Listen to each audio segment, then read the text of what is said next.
and I sentence you as agreed, and your appeal rights are going to be limited. Usted ha entendido que al aceptar este convenio declaratorio, entonces no se celebrará la audiencia final en la causa. Yo habré determinado que usted incumplió con su régimen y le sentenciaría a lo acordado y sus derechos de apelación serían limitados. Yes. If you're not a U.S. citizen, the plea will result in deportation. Do you understand that? Si usted no es ciudadano de los Estados Unidos, este convenio declaratorio resultará en su deportación. ¿Entendido eso? Yes. If in the past, and this is an if in the past you've been convicted of a sexually motivated offense under the Jimmy Rice Act, you can be involuntarily civilly committed. Do you understand that? Si en el pasado, y esto es, si acaso en el pasado, usted ha cometido una agresión sexual, le pueden imponer una pena de internamiento forzoso civil en conformidad a la ley Jimmy Rice. ¿Usted entiende eso? Yes. Has anyone forced, threatened, coerced, or pressured you to make you enter this plea against your will? ¿Acaso alguien le ha obligado, coaccionado, presionado a usted a sentar en actas este convenio declaratorio en contra de su voluntad? No. Has anyone promised you anything to convince you to enter this plea? ¿Acaso alguien le ha hecho a usted alguna promesa para convencerle a usted a sentar en actas este convenio? No. And are you entering the plea voluntarily of your own free will? Y usted está sentando en actas este convenio declaratorio de manera voluntaria por su libre albedrío? Yes. Ms. Sanabria, are you stipulating to the factual basis set forth in the affidavit of violation of probation? Yes, licenciada Sanabria, usted está articulando con respecto al fundamento que consta en el affidavit de incumplimiento del régimen. Sí, su señoría. All right, Mr. Agosto, with regard to condition 1 of the order of probation, do you admit or deny violating that condition? Señor Agosto, con respecto a la primera condición de su régimen, ¿usted va a reconocer o negar haber incumplido con esa condición? I admit. With regard to condition 3 of the order of probation, do you admit or deny violating that condition? Con respecto a la tercera condición de su régimen, ¿usted reconoce o niega haber incumplido con esa condición? Admit. And with regard to condition 9 of the order of probation, do you admit or deny violating that condition? Y con respecto a la novena condición de su régimen, ¿reconoce o niega haber incumplido con esa condición? I admit. And are you making each of those admissions because you believe it is in your best interest to do so? Y usted está presentando cada una de esas admisiones porque usted considera que es lo que más le conviene hacer? Yes. All right, so I will accept your plea. I find you are competent, coherent, and alert. Acepto este convenio declaratorio y determino que usted es competente y actúa de manera consciente.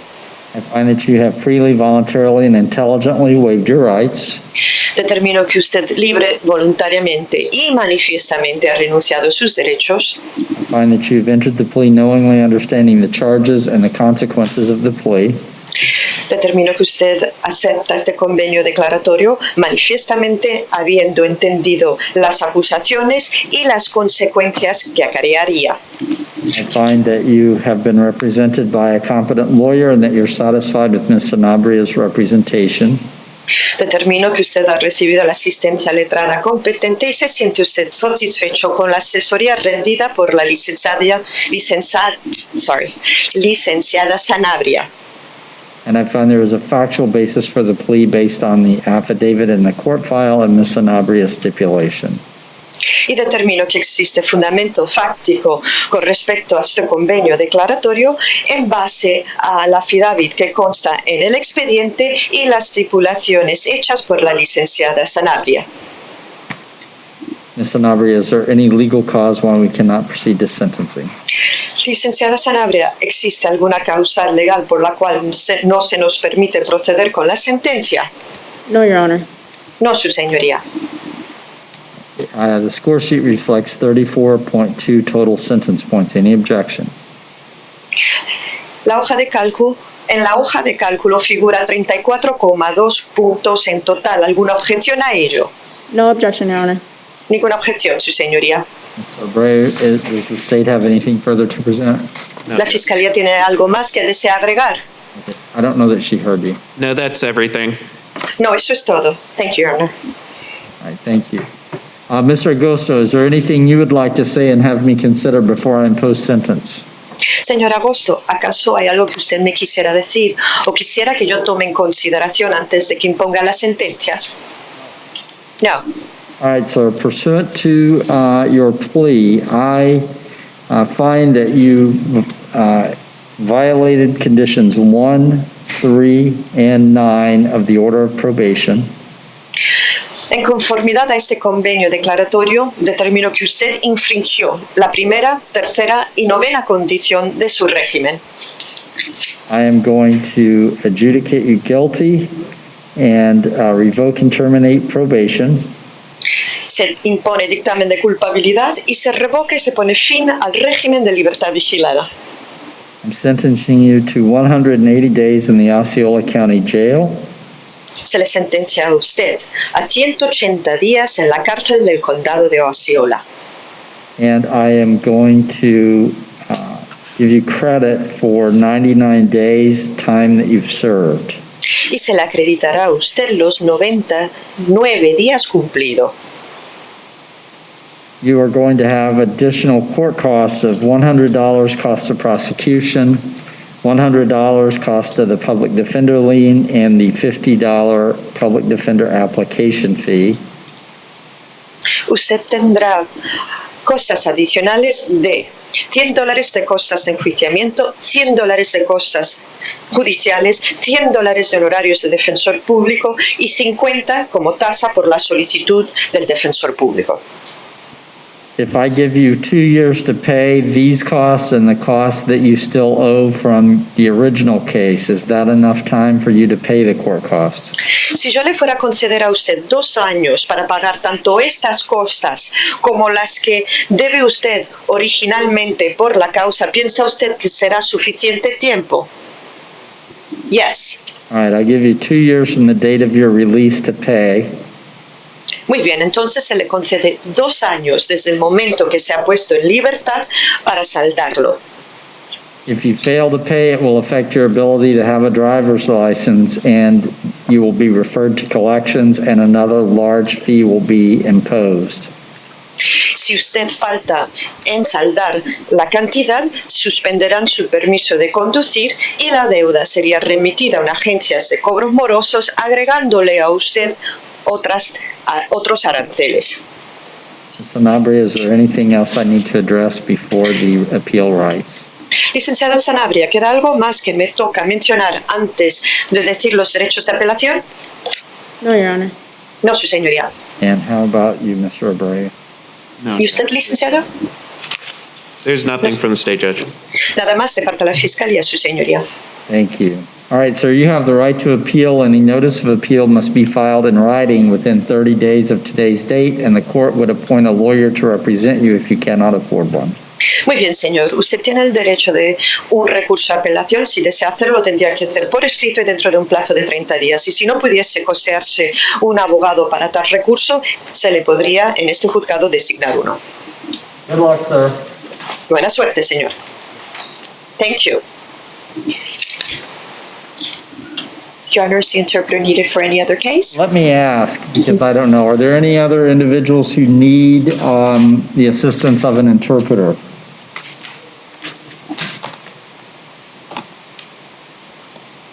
No, Your Honor. All right, thank you. Madam Interpreter, we're good. Thank you so much. Have a great weekend. Likewise, thank you. I will disconnect.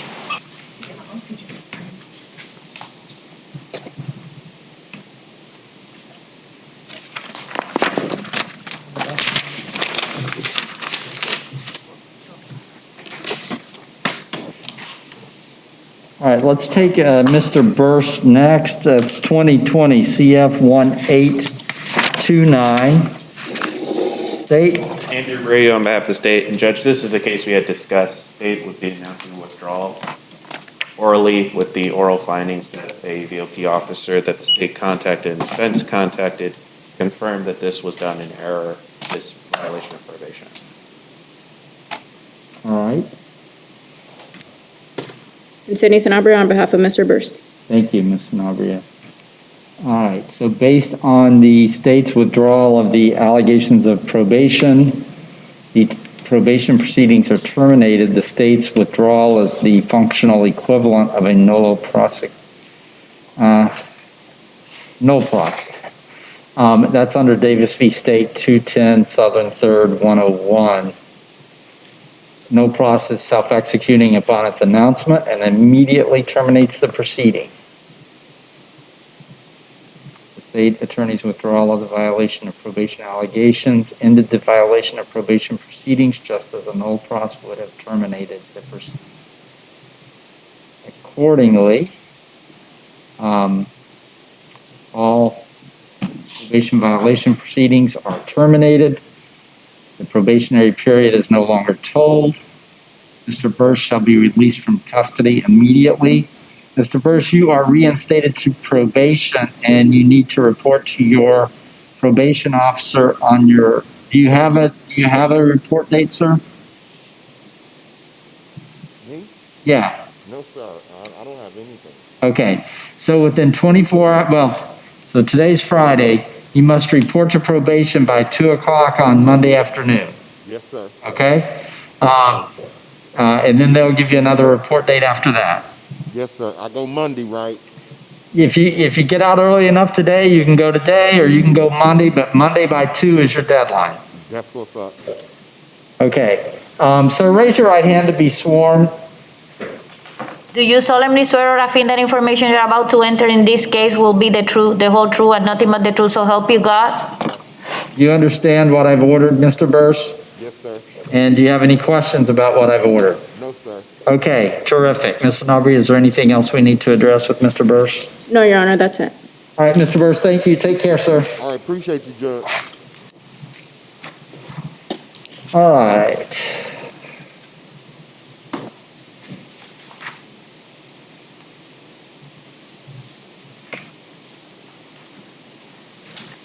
That brings us to Mr. Gale.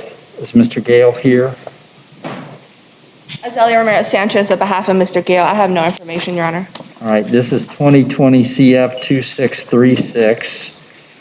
Who's appearing for the state on this case? Lindsay Card for the state. All right, and I believe the deputy has gone out to the hall.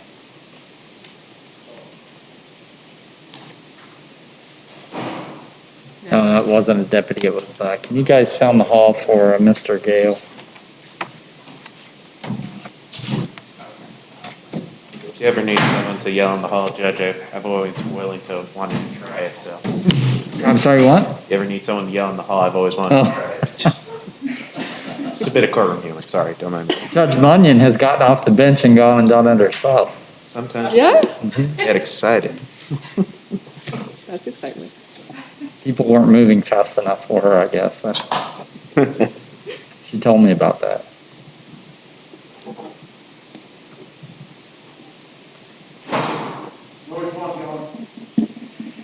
All right, so Mr. Gale was released on his own recognizance as the result of the 33-day motion.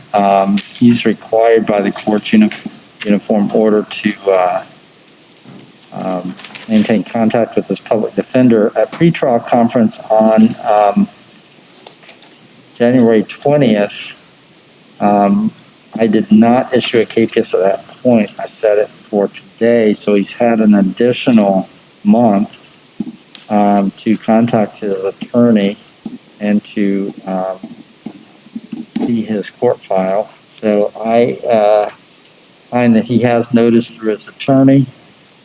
He has violated the conditions of the court's unified order setting pretrial conference, and so I'm revoking his ROR. He will be Capias will issue and he will be held on zero bond. There is a waiver of speedy trial.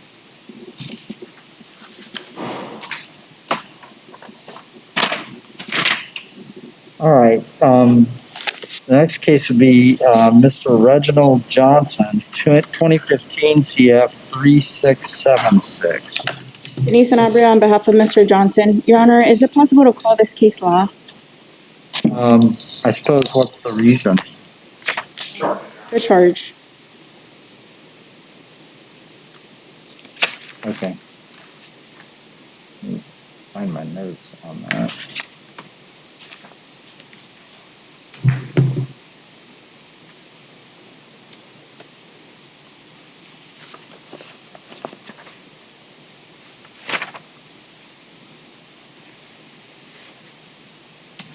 Well, do we even need to talk about the charge? The violation of probation allegation has nothing to do with the charge.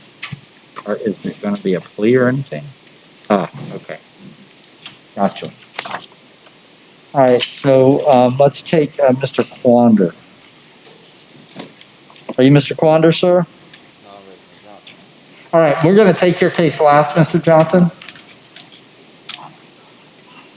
We have Mr. Quander.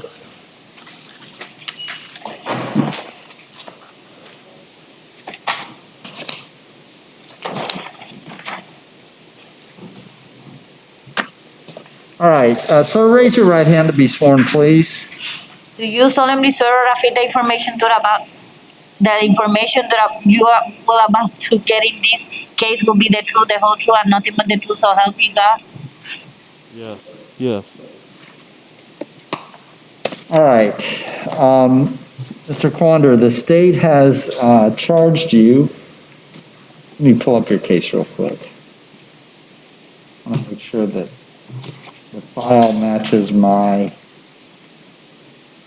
paperwork.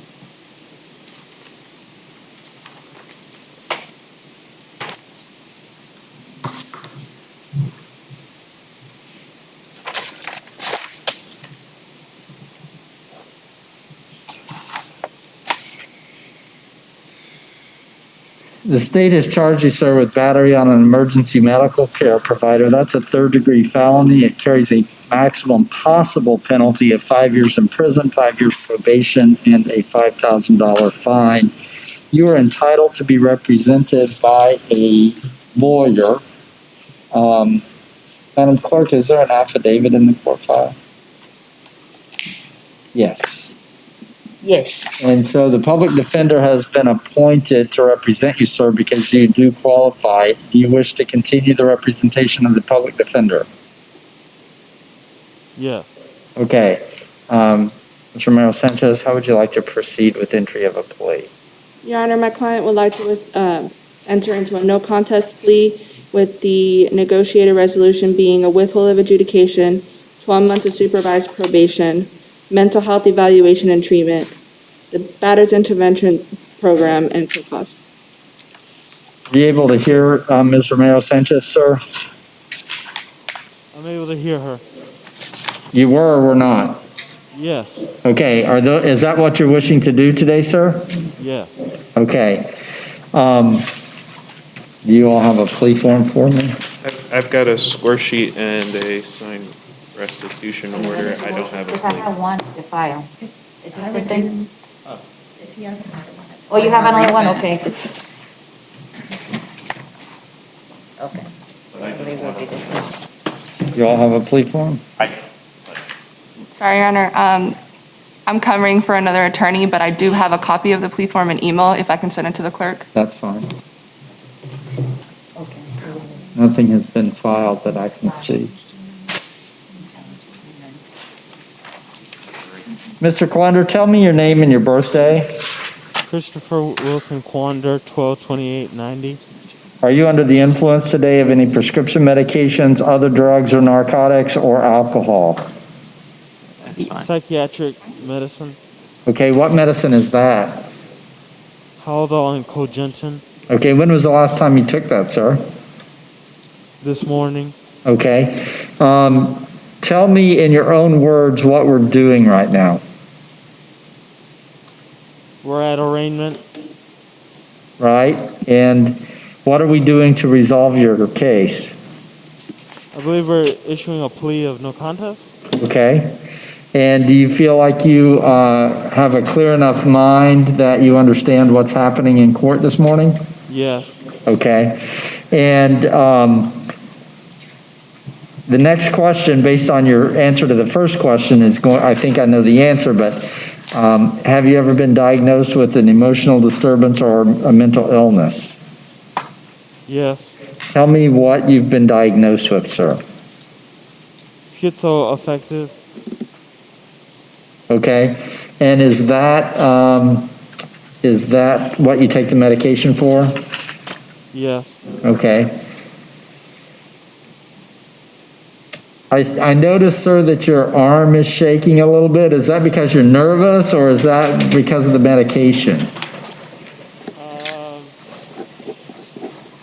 That is because I'm on different medication outside of this place when I go to the hospital. I'm on different medication, and then they have me here. Okay, so you're having a different reaction to what you have in jail? Yeah. Okay, but you feel like it's not affecting your ability to understand today? No, it's not affecting my ability to understand. Okay, great. Mr. Quander, I have a plea form that's 4 pages long. It's got initials after on the first 3 pages after each paragraph. CQ, would those be your initials? Yes. And then on the 4th page, in 2 places above some highlighting, there are signatures. And it looks like they were signed on February 18th, so yesterday. Would those be your signatures? Yes. And was your attorney Mr. Ben King? Yes. Okay. Before you placed your signature and your initials on this form, did you have an opportunity to review the form yourself and also to meet with Mr. King to discuss your case, any defenses, and the terms of the plea agreement? Yes, we did. Did you ask Mr. King everything you wanted to ask about your case and the plea terms, and did he answer your questions to your satisfaction? Yes. Do you have any complaints about his representation? No. So you're satisfied? Yes. All right. Mr. Quander, the plea form says you have a bachelor's degree. Is that true? Yes. So you read and understand English, no problem, correct? Yes. All right. So you have all the rights that are listed at the bottom of the first page. You're presumed innocent. You have the right to be represented by a lawyer and the right to a jury trial. With your lawyer's help, you can confront and cross-examine the state's witnesses, and you can require the state to prove beyond and to the exclusion of all reasonable doubt that you committed the crime charged. You can also subpoena and present your own evidence and witnesses, and you personally have the right to testify or to remain silent. If you remain silent, the court instructs the jury they may not consider or hold your silence against you. You would also have full appeal rights. Do you understand, sir, that you have those and other rights, and that by entering this plea, you're giving those rights up? Yes. And by entering the plea, there will not be a trial. I'm going to impose the agreed terms of this plea, and your appeal rights are going to be limited to challenging my jurisdiction or authority over your case and the legality of the sentence imposed. Do you understand that? Yes. If you're not a U.S. citizen, the plea will result in deportation. Do you understand that? Yes. And I don't believe this applies to you, but if in the past you've been convicted of a sexually motivated offense, the plea could result under the Jimmy Rice Act in involuntary civil commitment. Do you understand that? Yes. Has anyone forced, threatened, coerced, or pressured you to make you enter this plea against your will? No. Has anyone promised you anything to convince you to enter this plea? No. And are you entering this plea voluntarily of your own free will? Yes. Mr. Quander, are you employed, sir? No. Okay.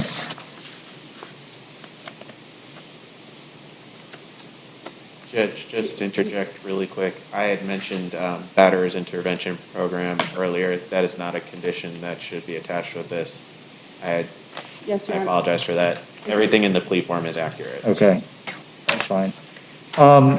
Mr. Quander, how often do you see a mental health professional? Once a month. And is it a doctor or a like an MD or a psychiatrist, or is it a psychologist? It's a psychiatrist. And is it for medication management only, or do they also do some counseling with you? It's for medication, and I have another person who's my counselor. How often do you see that person? I saw them last month. Do you see them regularly? Yes, every month. Okay. First question, Ms. Romero Sanchez. Are you stipulating to the factual basis set forth in the arrest affidavit? Yes, Your Honor, for purposes of the plea. All right, Mr. Quander, to the charge of battery on an emergency medical provider, how do you plea? No contest? And are you entering that no contest plea because you believe it's in your best interest to do so? Yes. All right, I going to accept your plea. I find you're competent, coherent, and alert. I find that you freely, voluntarily, and intelligently waived your rights. I find that you've entered the plea knowingly understanding the charge and the consequences of the plea. I find that you have been represented by a competent lawyer with the assistance of Mr. King and Ms. Romero Sanchez, and that you are satisfied with their representation. And I will find that there is a factual basis for the plea based on the affidavit in the court file and Ms. Romero Sanchez's stipulation. Counsel, is there any legal cause we cannot proceed this sentencing? No, Your Honor. And the score sheet is 26.2 points. Any objection? Should just be discharge plus a prior battery, so 26.2 cents. Well, is there legal status violation? What's that? I don't believe that should have been checked off, Judge. I'm sorry? I believe that should have been checked off. So the score sheet's incorrect then? Your Honor, may I approach and look at this? Sure. Oh, I'm sorry. Legal status of the court proposed because he was prison relief seek, resulting in a conviction.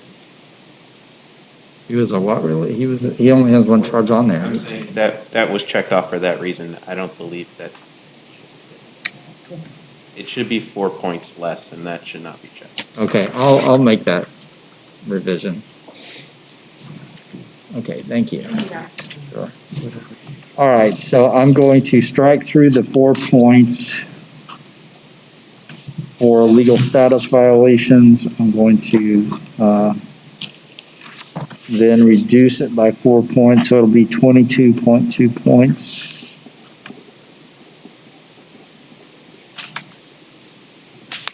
All right, the reason I was asking Mr. Quander the questions I was asking, I don't see a need for him to have the expense of a mental health evaluation. Can't we just order him to continue seeing his? So that was actually something I discussed with Mr. King. It was, we had intended for him to continue to use his actual mental health treatment doctors, but that it be a condition that he actually goes to them. Right, and I have no problem with that, but the way it's worded, he would actually have to have a new evaluation, which might cost me. Your Honor, if the state has no objection, if we can just put that he would continue his treatment, his recommended treatment by his psychiatrist, that way if he does, because if he would have to do this mental health evaluation treatment, they might ask for a different psychiatrist or different medication. So if the state has no objection, if we can just put that he would continue all conditions that are imposed by his psychiatrist. That is the intent of the state. Okay. And so we have All no right, objection. I'm gonna change this to say continue.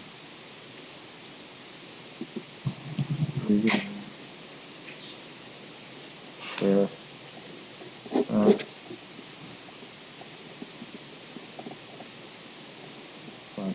psychiatrist and counselor.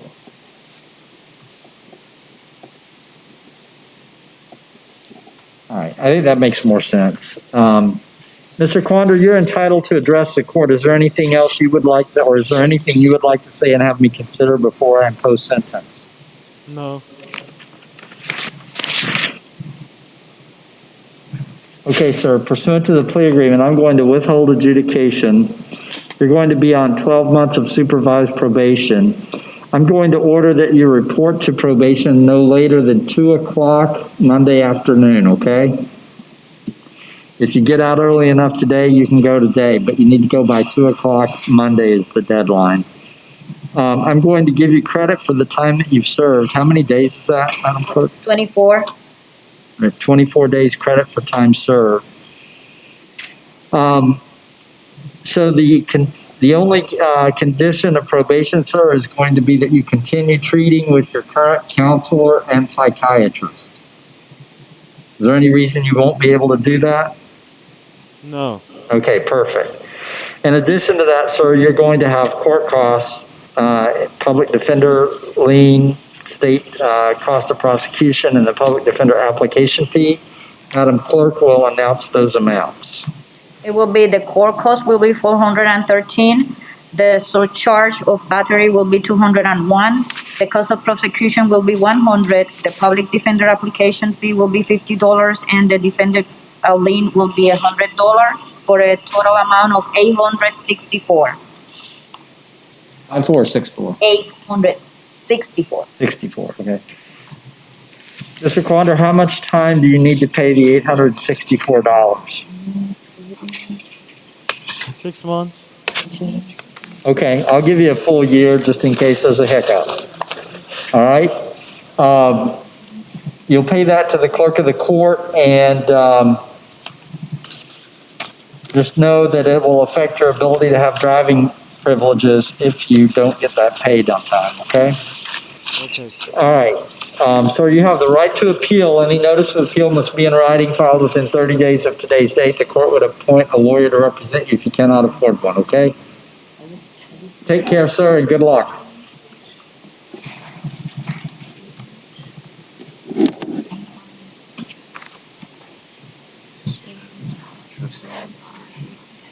All right, and then we have Dorothy Rodriguez as, oh, there you are, Mr. Blanco.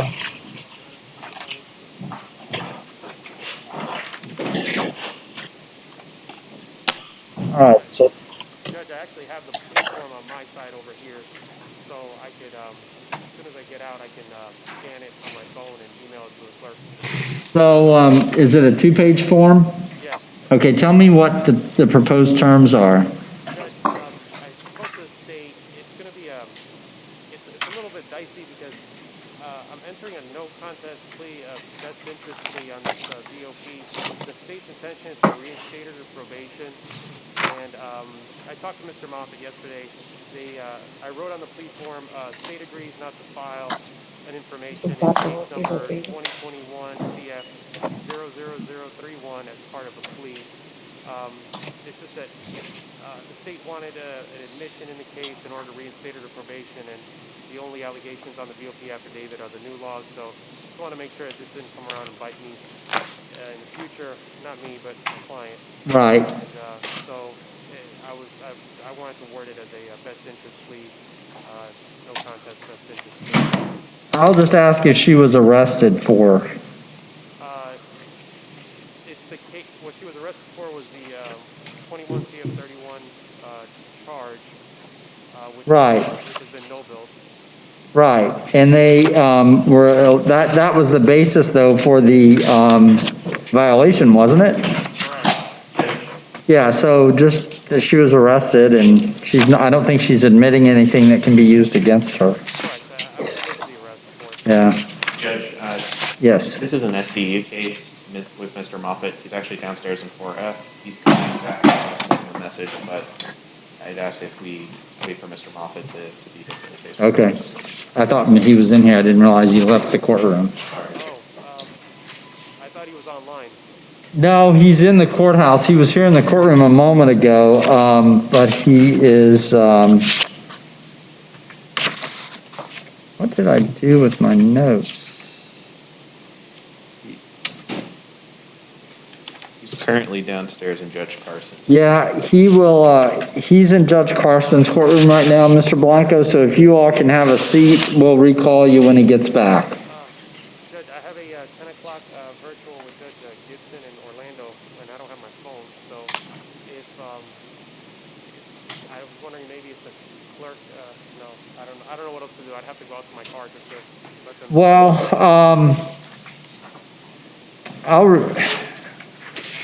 with Judge Gibson, you said? Yeah, Judge Gibson, Orlando. And it's at 10 o'clock certain? Yeah, it was 10 a.m. I think they're having free trials right now, but I remember before I walked in, my phone said 10 a.m. I don't know why I have it at 10, but Judge Gibson's is now at the jail, isn't she? well, that might be an issue then. I have to go back and check on my calendar. Yeah, I don't think you've got a pretrial with Judge Gibson, unless there are two Judge Gibsons. I'm drawing a blank right now. Me too. Judge, if you don't mind, if I can be excused just for a moment, while I just go out to my car for a second. That's fine. Ms. Rodriguez will recall your case in a moment. Okay, I'll be back in about 5 minutes. Okay, no worries. All right.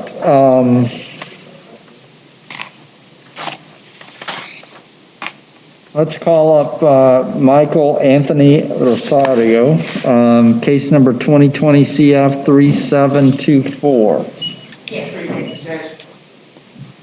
Okay, yeah, 2021 CF 34 and 2021 CF 35. Alicia Smith on behalf of Mr. Rosario as to all three cases. All right, sir, raise your right hand to be sworn by the clerk. Do you solemnly swear or affirm that information you're about to give in this, about to enter in this case will be the truth, the whole truth, and nothing but the truth, so help you God? All right, Mr. Rosario, you're entitled to be represented by a lawyer in these three cases, and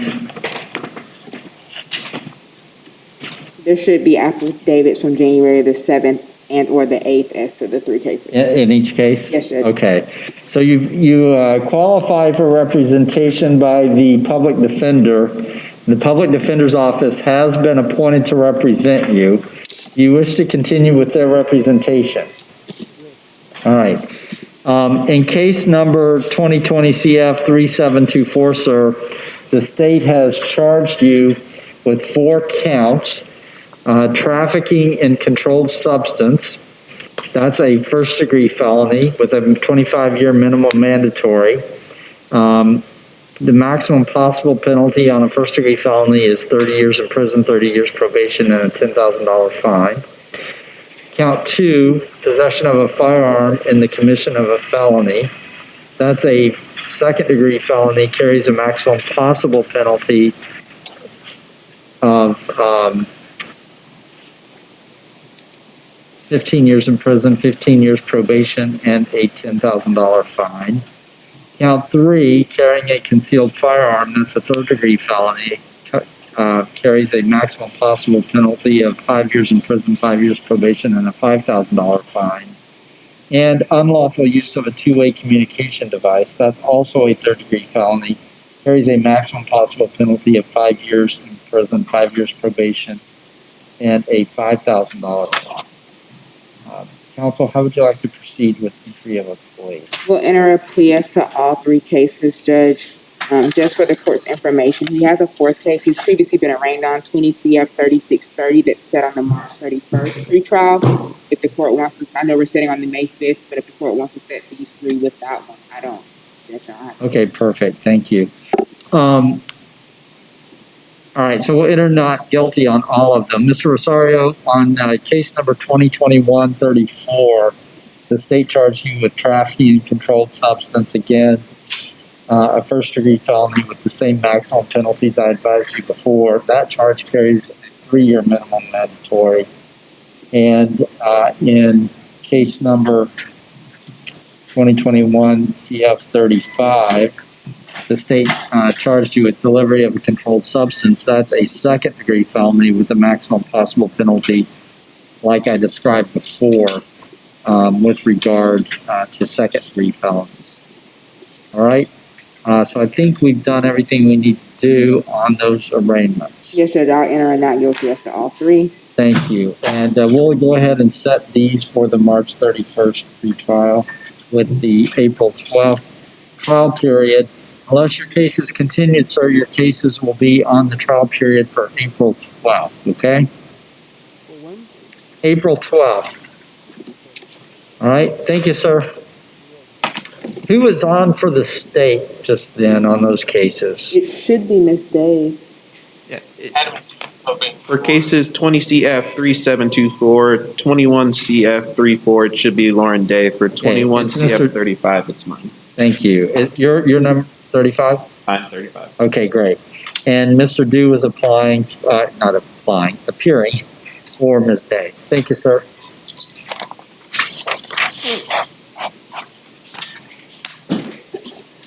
All right, and then we have Mr. Sweat. Sanchez, on behalf of Mr. Sweat. He's approaching the podium, Your Honor. Okay. Andrew Abreu on behalf of the state. All right. Good morning, Mr. Sweat.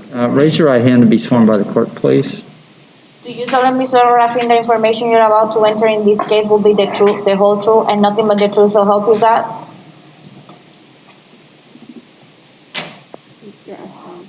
Did you raise? Yeah, yes, ma'am. All right. Thank you. What are we doing with Mr. Sweat's case? Your Honor, after speaking with my client, he would like to actually go to trial. Okay. So, sir, you're going to be on the March 8th trial period. That trial period actually is not going to begin until March 15th. The way it works is this. You are on a 2-hour standby during that period. Your case is not going to be the first case called. So you're on a 2-hour standby. Ms. Romero Sanchez saw how it worked this week. And so she can kind of advise you. But as we finish a trial or as a trial please, my office contacts counsel, says you're up, and everybody has to be here and ready to pick a jury and ready to go. Okay? This week, I'm sorry? On the 8th. No, you're on 2-hour standby that whole period, that whole 2-week period, the 15th through the... Anytime.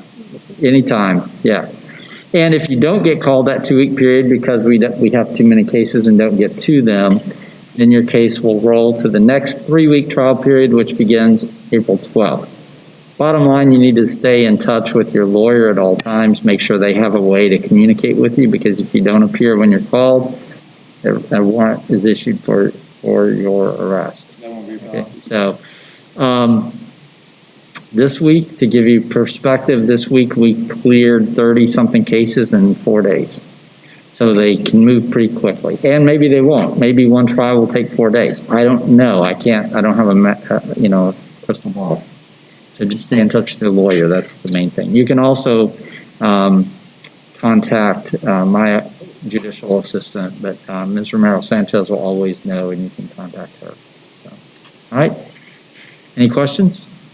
No. All right. No, I do have a question. Mr. Morgan, is he went to another courtroom, or is he not? Judge Morgan retired and passed away. Yeah. He passed away within a month of his retirement. So you are now standing in the John B. Morgan courthouse. Oh, really? Yes. It was renamed for him. Okay. So, Madam Clerk, is there anything else we need to do?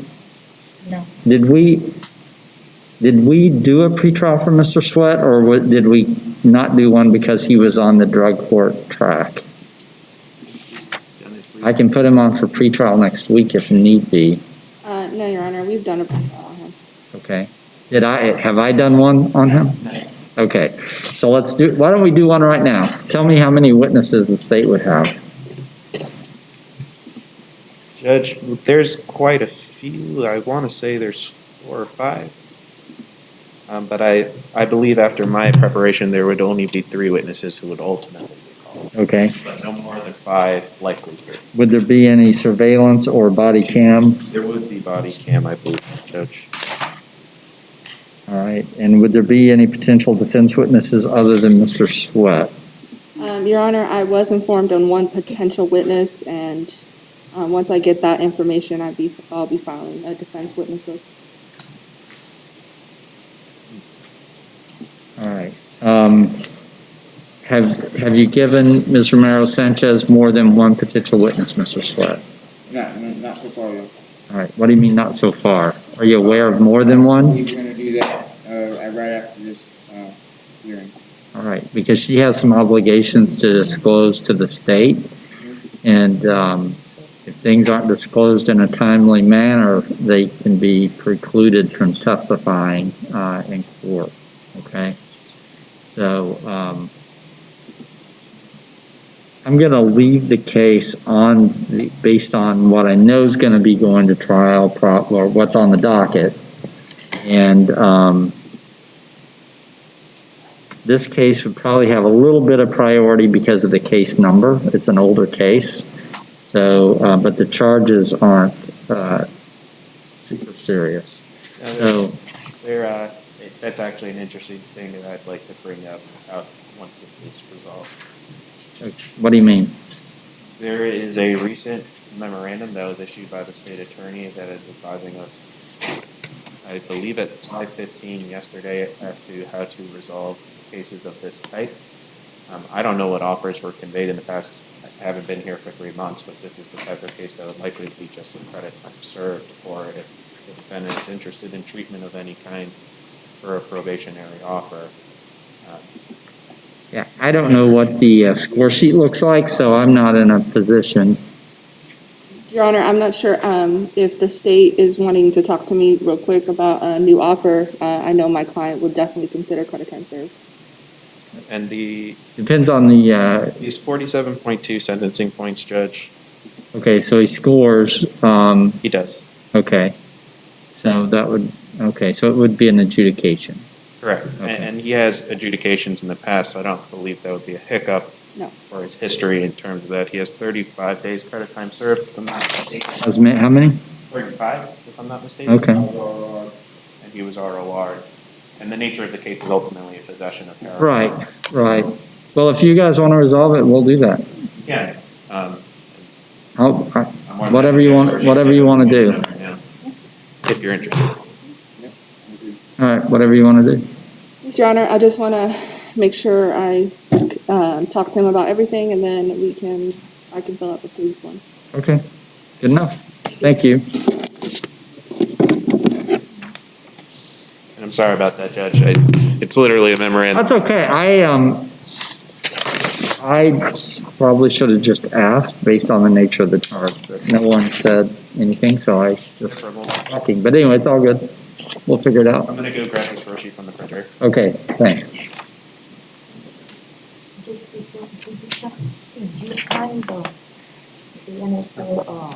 brought it with me. Oh. I was going to say it after.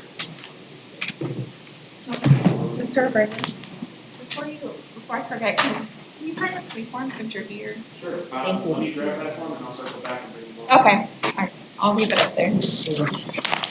Okay, can we recall Mr. Johnson's case now? Is it clear enough? Yes, Your Honor. However, Mr. Moffitt is not here yet. Oh, is that Mr. Moffitt's also? Okay. I guess it would be based on the nature of the charge.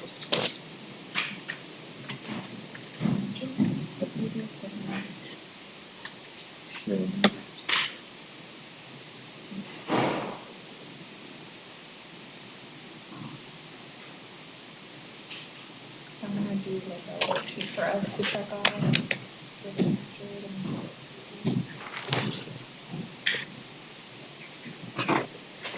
Yeah, that's great. I just got the file because it's the first time that, well, we recently, Yeah. but that was the one that they were in. The life. You had that. Oh, right. And you mentioned it, but it wasn't as in depth. So Normally what I do is what I did today, and I normally pull that over at a meeting comment. The only other thing you could do if you wanted is to include that case name citation, but. No, Because we do like, This is say the somebody plea gets for Mr.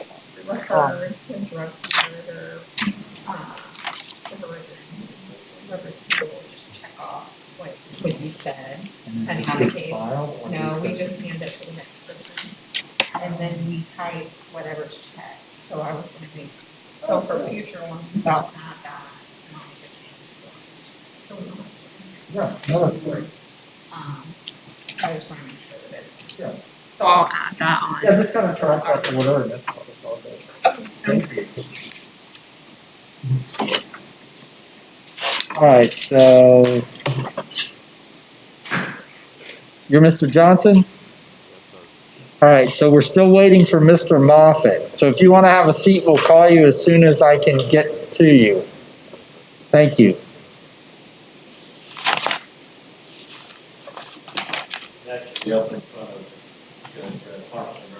Okay. So we have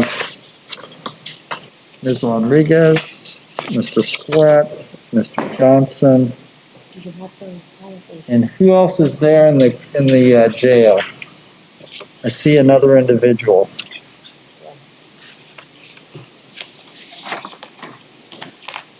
Say again, Your Honor? Yeah, so we have Mr. Johnson and Ms. Rodriguez. Who else is there at the jail? That should be all. Oh, okay, I thought I saw an extra body that. No, sir, just two left. Okay, thank you. There's an extra body. I think they just haven't taken him out. For the Oh, gotcha, okay.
Oh,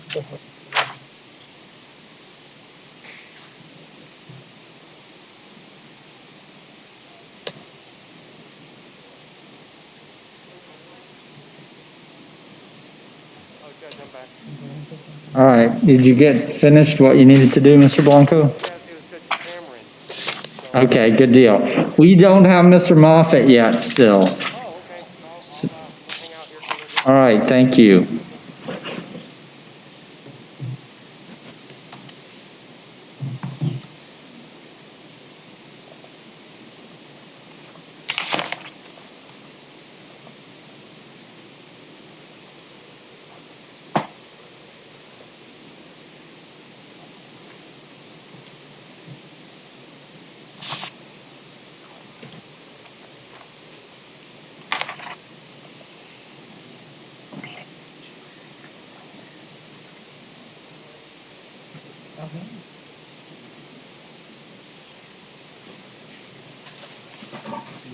I've been given information by Mr. Moffett. I can cover the case.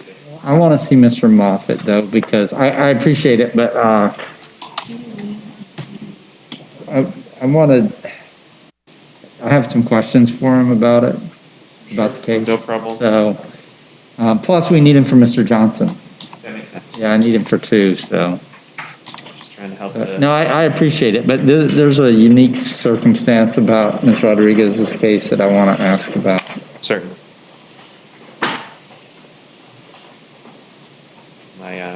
My newborn is getting his shots for the first set of shots, so he's going to have a bad day. So that's really moving my mind right now. I was there for my first son, but can't be this time. You're not going today? They have a restriction at the doctor's office that only lets one parent in, and so even if I would have gotten coverage or gone, it would have just been me sitting outside the doctor's office pouting. I apologize for the little sorts.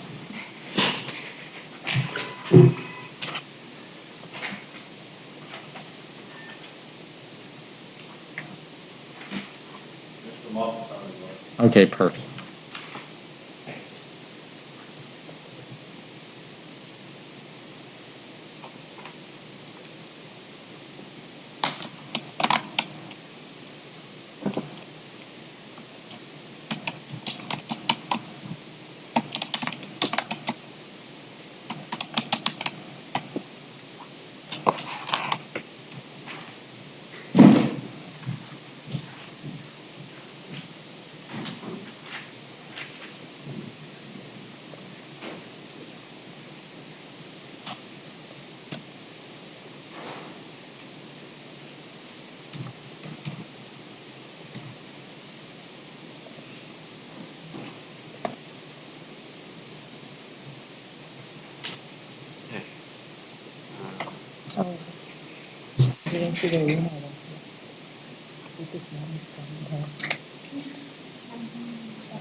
Yeah, that's awesome.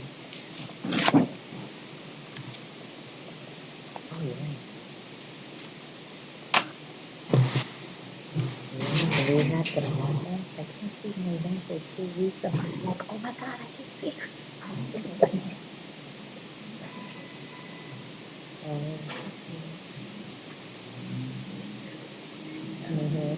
I know.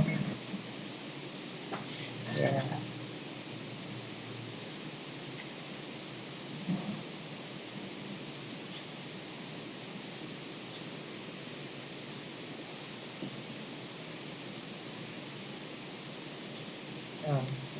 All right, we'll recall Dorothy Rodriguez, that's 2011 CF 1932. Edward Moffett for the state. And Mr. Blanco, please announce your appearance. Lázaro Blanco on behalf of Dorothy Rodriguez. All right. Ms. Rodriguez, raise your right hand to be sworn, please. Do you solemnly swear or affirm the information you're about to enter in this case will be the truth, the whole truth, and nothing but the truth, so help you God? All right, thank you. So I looked at the case file, and I've seen the age of the case. I know this is the second alleged probation violation. Neither of the two violations were significant from a public safety standpoint. The nature of the underlying offense and Ms. Rodriguez's criminal history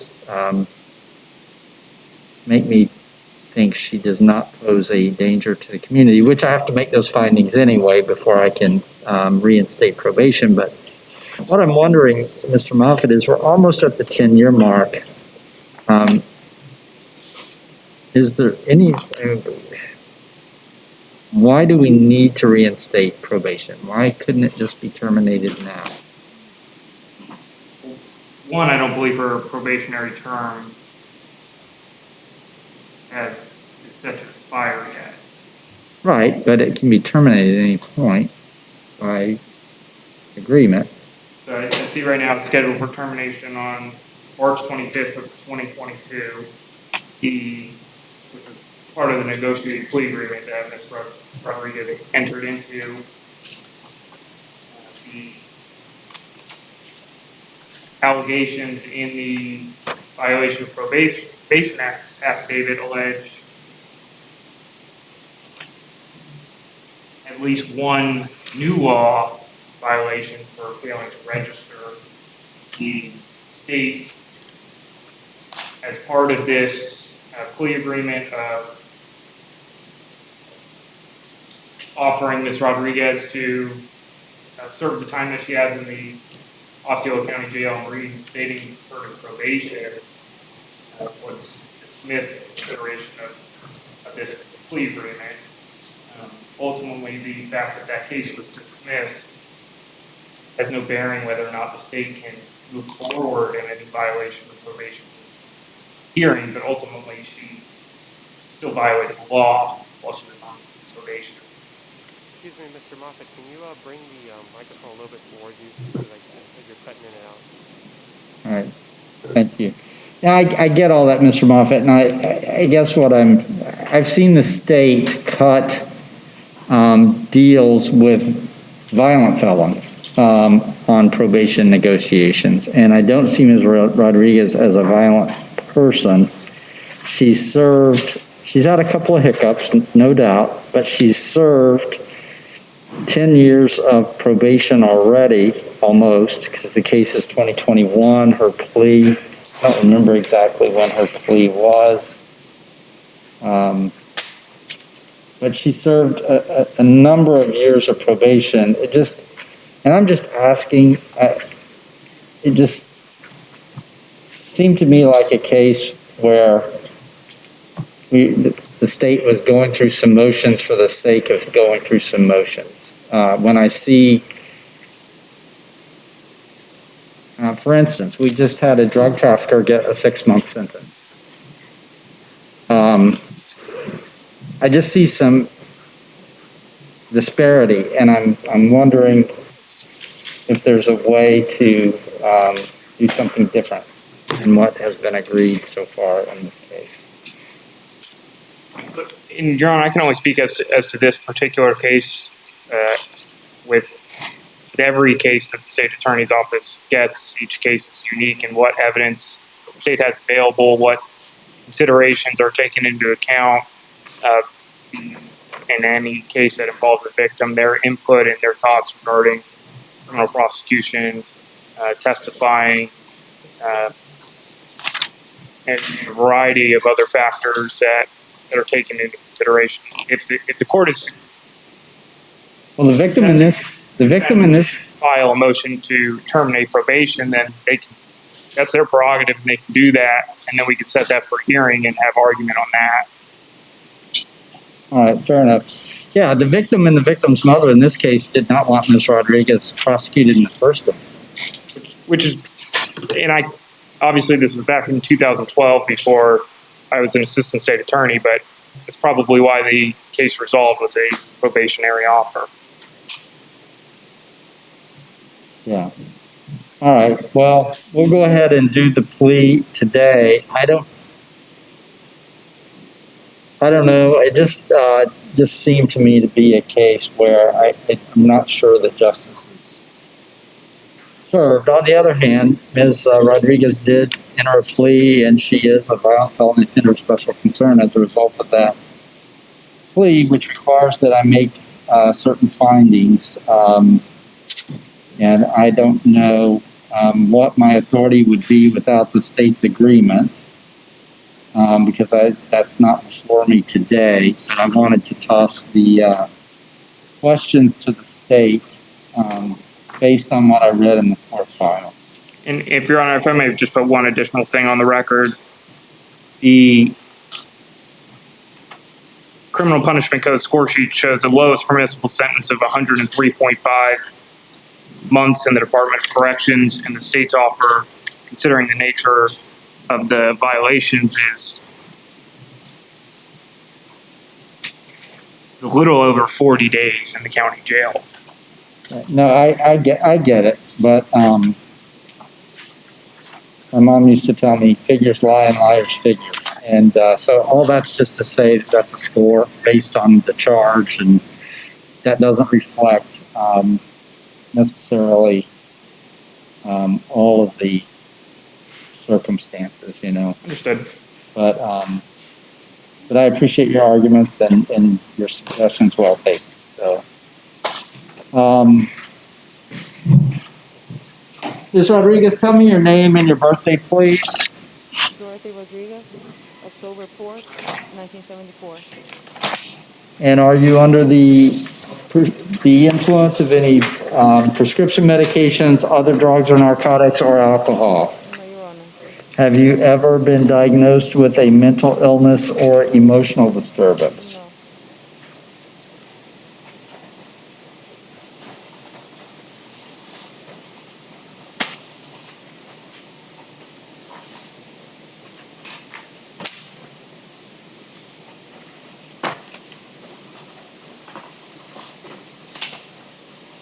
I'm looking for something real quick, ma'am.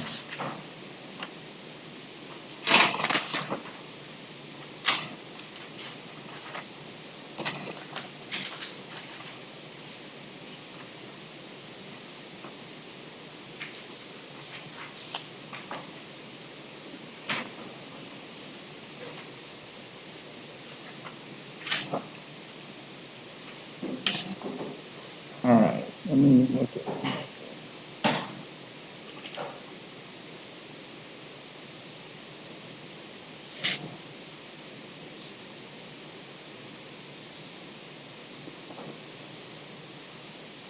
And the state charged you with violating the order of probation by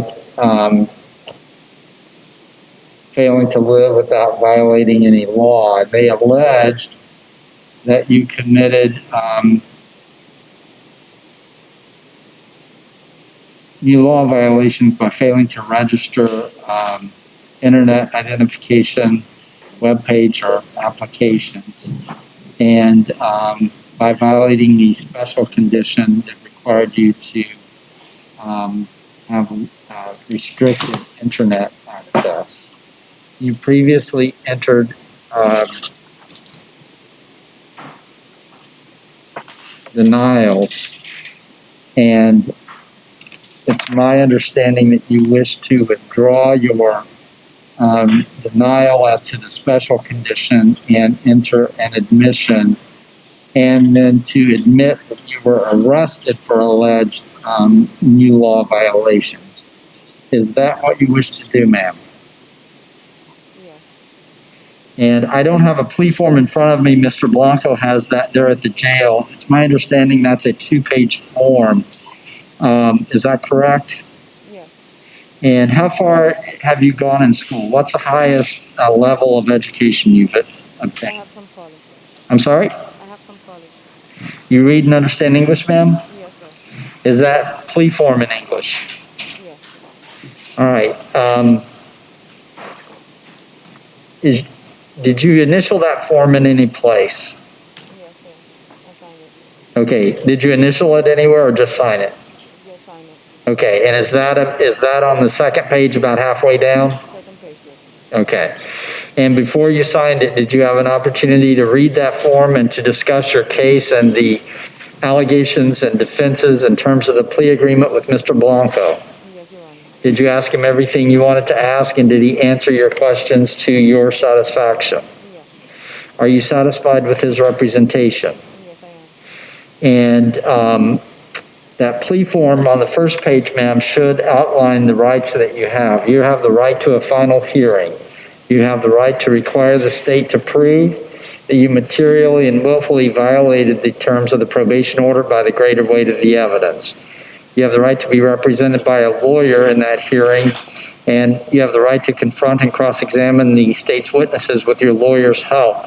You also have the right to subpoena and present your own evidence and witnesses, and you have the right to testify and a limited right to remain silent as to alleged new law violations. You also have full appeal rights. You understand, ma'am, that you have those and other rights, and that by entering this plea, you're giving them up. You understand that by entering the plea, there will not be a final hearing. I will find that you violated the order of probation, and the appeal rights that you have are going to be limited to challenging the court's jurisdiction or authority over your case and the legality of the sentence. If you're not a U.S. citizen, the plea will result in deportation. Do you understand that? And if in the past you've been convicted of a sexually motivated offense under the Jimmy Rice Act, you can be involuntarily civilly committed as a result of this plea. Do you understand that? Has anyone forced, threatened, coerced, or pressured you to make you enter this plea against your will? No. Has anyone promised you anything to convince you to enter this plea? No. And are you entering this plea voluntarily of your own free will? Yes, Your Honor. Mr. Blanco, are you stipulating to the factual basis set forth in the arrest, not in the arrest affidavit, in the VOP affidavit? Yes, just stipulating that she was arrested. All right. And with regard to the allegations, ma'am, that you violated Condition 5 by committing a new law violation, do you admit or deny that you were arrested for an alleged new law violation? Yes, I admit. And with regard to the special condition of probation, which required you to have, which permitted you to only have restricted internet access, do you admit or deny violating that special condition? I admit. And are you making each of those admissions because you believe it is in your best interest to do so? Yes, sir. All right, I will accept your plea. I find you're competent, coherent, and alert. I find that you freely, voluntarily, and intelligently waived your rights. I find that you've entered the plea knowingly understanding the charges and the consequences of the plea. I find that you have entered the... I was about to say that again, that you've entered the plea knowingly understanding the charges and the consequences of the plea. I find you've been represented by a competent lawyer and that you're satisfied with Mr. Blanco's representation. And I find that there is a factual basis for the plea set forth in the violation of probation affidavit and based on Mr. Blanco's stipulation. Mr. Blanco, is there any legal cause why we can't proceed to sentencing? No, Your Honor. And Mr. Moffett, could you give me a score sheet? Not yet. May I have it? Sure. Thank you. Appreciate it. Mr. Blanco, any objection to the score sheet, which has 166 total points and 103.5 lowest permissible prison sentence in months? No, Your Honor. All right. Do you have anything further you wish to present, Mr. Moffett? No, Your Honor.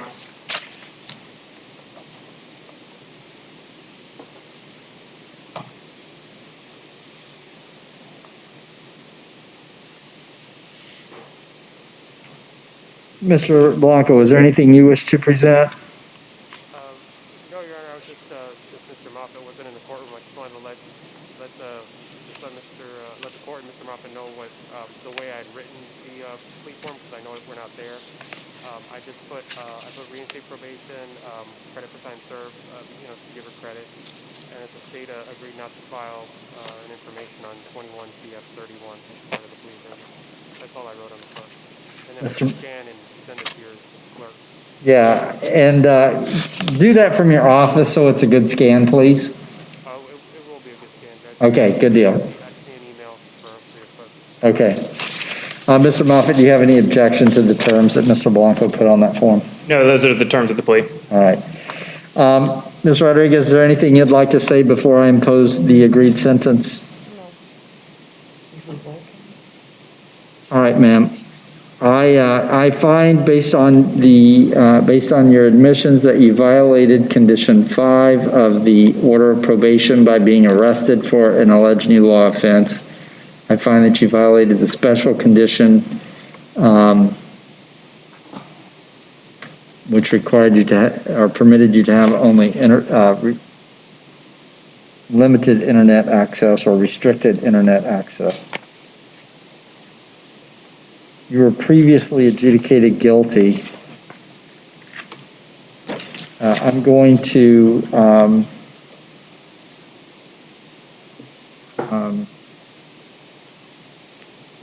sentence you to the time that you've served. How many days does she have? 74 days. 74 days, and give you credit for 74 days time served. I'm going to reinstate probation pursuant to section 948.068E. I find that you are a violent felony offender of special concern as defined by Florida law. I find that the nature and circumstances of the alleged violation of probation to which you've admitted are nonviolent in nature and would not be a violation of the law but for the plea you originally entered into back in, I believe it was 2012. You had no prior criminal history. Again, your present conduct has been nonviolent. I do believe, based on the fact you've not gotten in significant trouble over the last 9+ years, that you are amenable to non-incarcerative sanctions. And Mr. Moffett, is there any evidence you wish to present as to Ms. Rodriguez's dangerousness to the community? This stage is not going to request any evidence for the dangerousness finding. All right, and I'll find that there is no evidence of dangerousness. And so for that reason, I believe that it's appropriate to reinstate Ms. Rodriguez's probation, and I will render a written order to that effect today, as I'm required to do under the statute.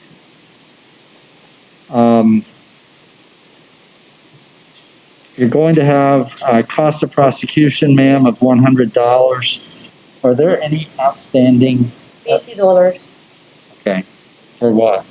That's the outstanding. I think, I don't know, it doesn't say, but it says the $50 the outstanding balance. Would that be Yes, it was D?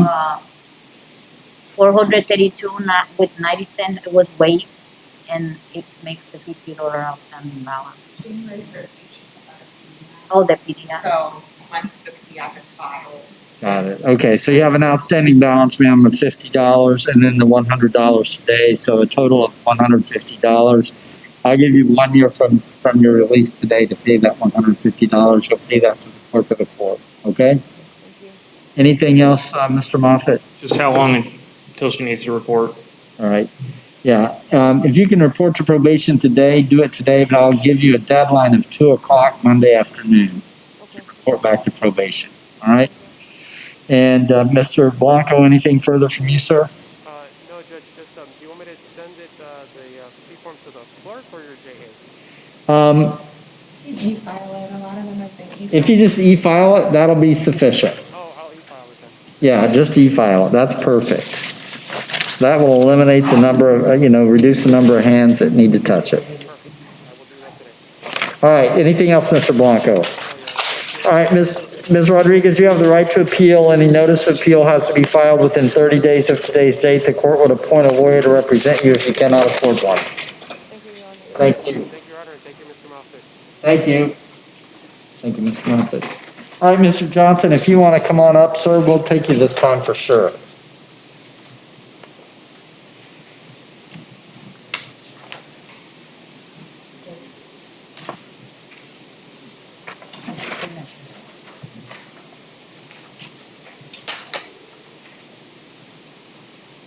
All right, Mr. Johnson, raise your right hand to be sworn, please. Do you solemnly swear or affirm that information you're about to enter in this case will be the truth, the whole truth, and nothing but the truth, so help you God? All right, thank you, sir. You can put your hand down. Tell me your name and your birthday, please. Reginald Johnson, 11/2/89, November 2nd. Are you under the influence, Mr. Johnson, of any prescription medications, other drugs or narcotics, or alcohol? No, Have you ever been diagnosed with a mental illness or emotional disturbance? I'm have ADHD. Okay, do you take any medication for that? Okay. You feel like you understand what's happening today, sir? Yes, All right.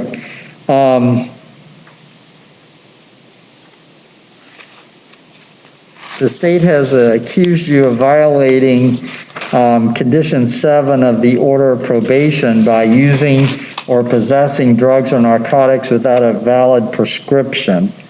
I have a plea form here that says you wish to admit that violation in exchange for a credit time served sentence and reinstatement to probation. Is that what you're wishing to do, sir? yes, And is the state intending to present any evidence that Mr. Johnson is a danger to the community? For purposes of this hearing, not, no, Your Honor.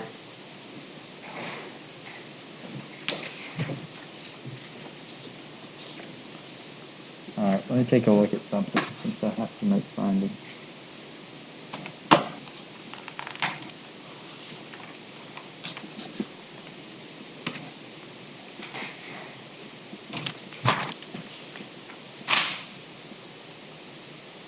This is Mr. Johnson's second violation.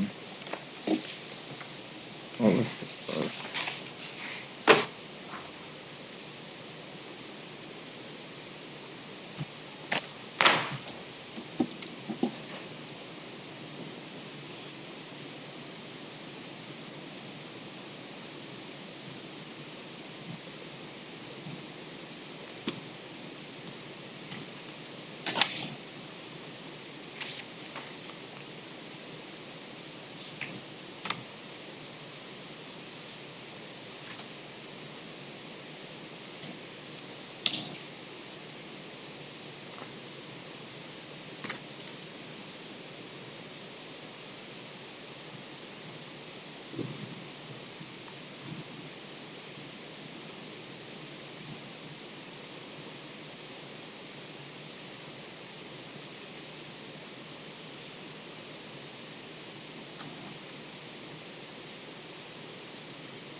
don't think I'm approving this.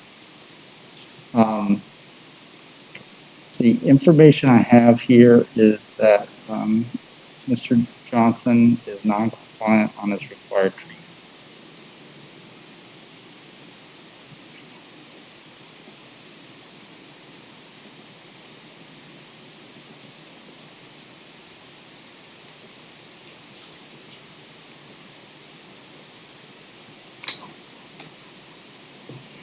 And the recommendation is not that he be reinstated.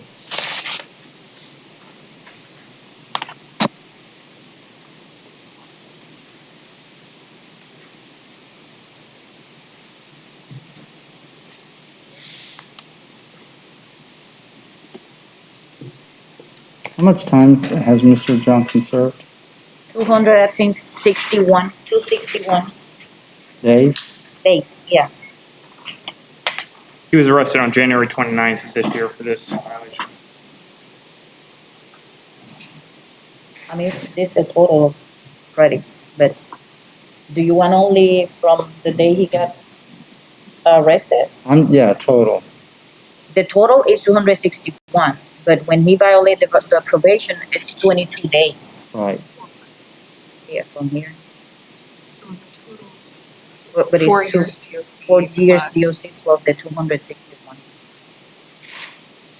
261 adds the As last of today, violation yeah. credit. Your Honor, if the court's not comfortable accepting the plea offer, the state has an announcement. All right, what's that? The first thing, I just want to remind Mr. Johnson that he needs to continue with his treatment and not consume any illegal substances such as marijuana. But ultimately, the state is going to withdraw the violation considering the nature of what's alleged in the violation is that he tested positive for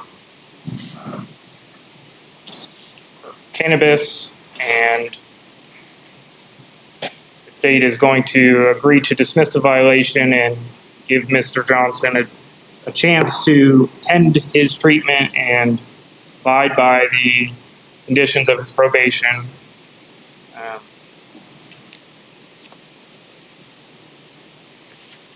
But I'll remind him that he was here on a previous violation in December of 2020 as well. All right. Thank you, Mr. Moffett. The court has no authority to require the state to prosecute a violation of probation. The state's withdrawal of alleged violations is the functional equivalent of a null cross. Davis v. State 210 Southern 3rd 101. The state's null cross is self-effecting on announcement and immediately terminates the proceeding. The state has the exclusive and absolute discretion to determine the charges it will prosecute. So the state's withdrawal of the violation of probation allegations in this case ended the proceedings, just as a null cross would terminate proceedings. Therefore, the court terminates these violation of probation proceedings. Probationary period is no longer told. Mr. Johnson, you're going to be released from custody, and I'm ordering you to report back to probation no later than 2 p.m. on Monday afternoon, because I don't know what time you're going to get out today, okay? Yes, sir. You have to report to your probation officer by 2 p.m. on Monday. Yes, sir. All right, is there anything else, Ms. Sanabria, we need to address? No, Your Honor. Mr. Moffett? No, Your Honor. Thank you. Is there any reason I can't, You can throw those away or shred those. those are these tonight? Thank you, sir. You're good. No. That's on my one. Okay. I'm gonna make a sheet. You do all the other things for you know, like those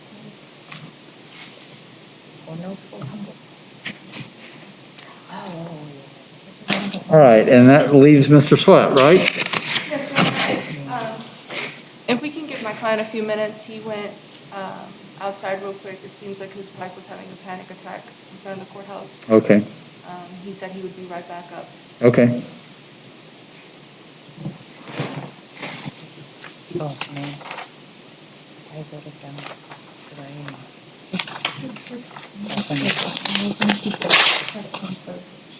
Yeah. DOP training. Business. Ms. Day, you're still on. Is there anything else that you have on the docket this morning?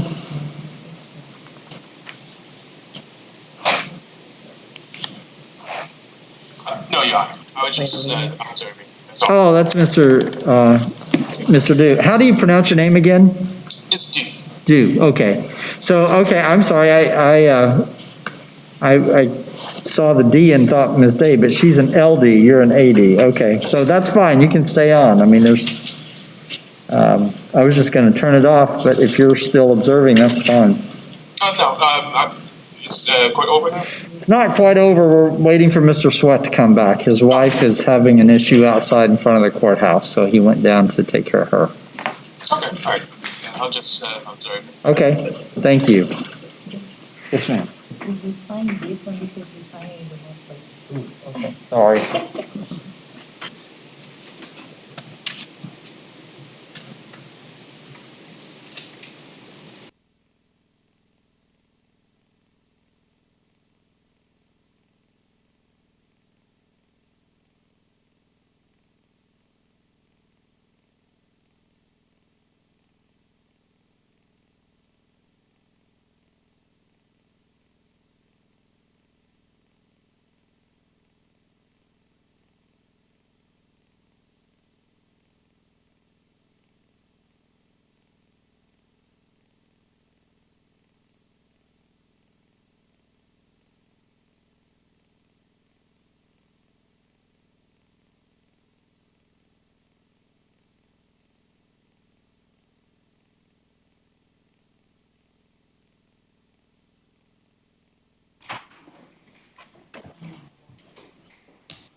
You guys have these?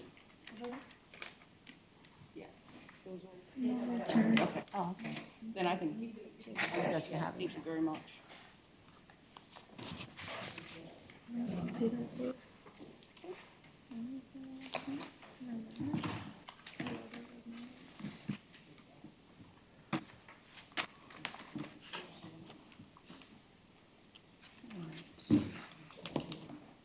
Is the officer and corporal today in the jail? Can you hear me? That was a bit low, Your Honor, if you could speak up just a tiny bit. Of course. The officer or corporal in the jail today? What is your name, sir? Officer Lynch. Officer Lynch, thank you for assisting us today.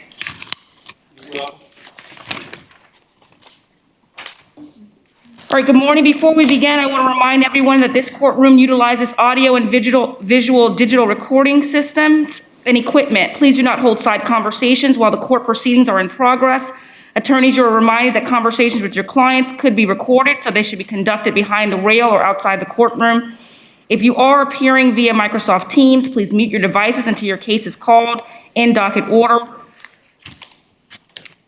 Good afternoon. My name is Judge Michaela Nix Walker, and I am in courtroom 5A in the Osceola Courthouse, and I am viewing you through a screen projector. If at any time you cannot hear me, please make sure you let me know. State or police pretrial release, please let me know any information on each defendant that the court should be aware of in setting or denying bond. I hope you had a chance, everyone, to listen to the video and you are aware of the purposes of IAs or your initial appearance today. It is the policy of this state that persons committing serious criminal offenses, posing a threat to the safety of the community or the integrity of the judicial process, or failing to appear at hearings or trials, be detained upon arrest. However, persons found to meet specified criteria shall be released under certain conditions until proceedings are concluded and adjudication has been determined. Assistant State Attorney, can you please announce your name for the record? Destiny Vargas for the state. Vargas, can you please spell your last name? Vargas. Thank you.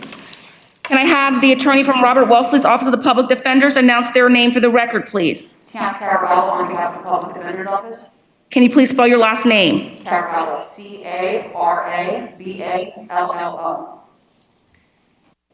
Thank you, attorneys. And can you please announce your name for the record from the Pretrial Release Department at Osceola Corrections Facility? Officer Ray O'Kendall. Thank you. We also have today our Madam Clerk, who is here with us, and my deputy inside of the courtroom. With that being said, I'm going to select the first case. This case is 21 MM434, Yomaria Rosario Avies, and it looks like there may be a Spanish interpreter needed. Your Honor, for the court's information, the females have not been brought up. They will be brought up after all of the men have been heard. Thank you. So Madam Clerk has already done that for us, so that should not be an issue. You know that they are in the same order, so then when you have a female, just place them like that, face down, and then we call them. Perfect. And then for the new cases, that shouldn't be a problem at all, because they are identified already. Yeah. What a wonderful clerk. Thank you. Okay. So let's see here, the male we have, so it may take me just a minute just to identify. All right, so the very first case we're going to have looks like it's Mr. Larry Cook. He's approaching, Your Honor. Thank you very much.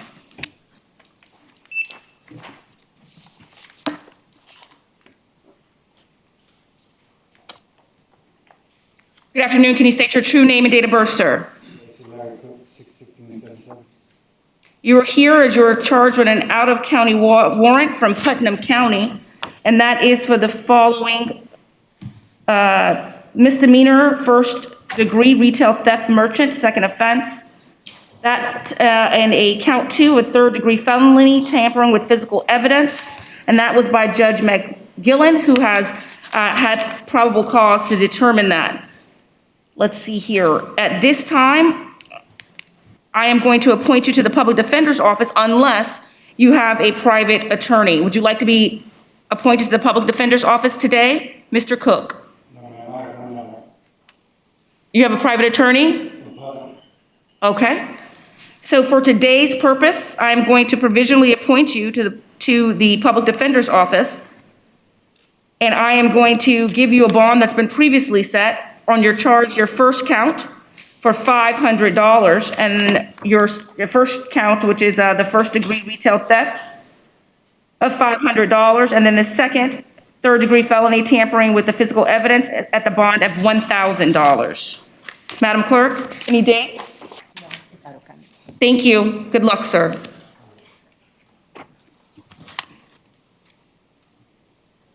The second case I have is Mr. Eric Jobson.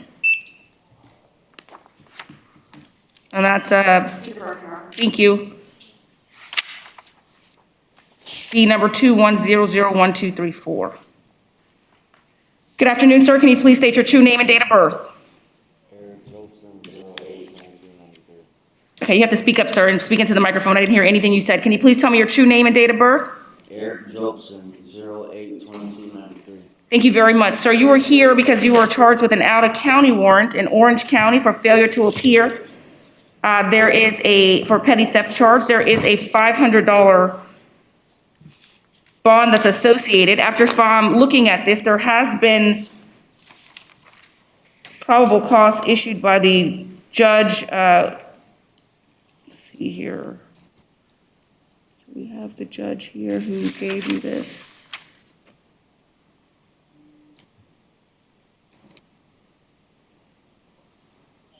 I don't see the judge's name. It is from, looks like it's from Orange County, though. Give me one moment.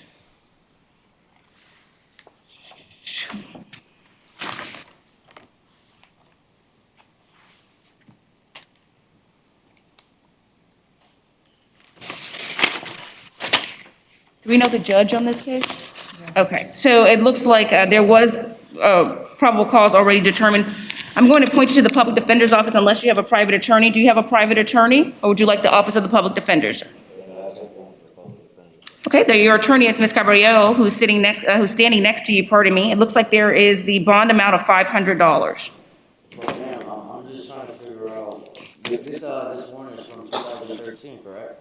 This is an out of, yes, So this why did is, it take so long to 8 years? so you have an attorney that's standing next to you. I can tell you that as far as any out-of-county warrants, you were arrested out of this county. So if you have any questions, I think it would be great for you to ask the public defender, who I just provisionally appointed to you, at a later time. Thank you very much, sir. Have a great day. Next case, Justin Moray.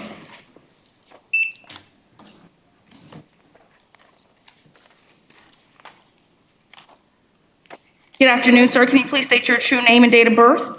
Justin Murray, 9/22/89. It looks like you are here on a out-of-county warrant from Polk County. After reviewing this affidavit, I can appoint you to a public defender, or do you have a private attorney? Okay, I'm going to provisionally appoint you to the public defender's office, and your attorney, Ms. Caballero, is standing next to you. At this time, there is no bond amount. As indicated, I generally do not alter a bond that was set by the judge who signed the warrant. Okay, sir? Good luck. Thank you.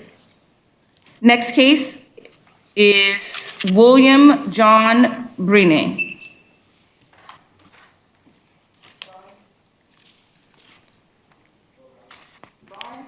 Mr. Brine?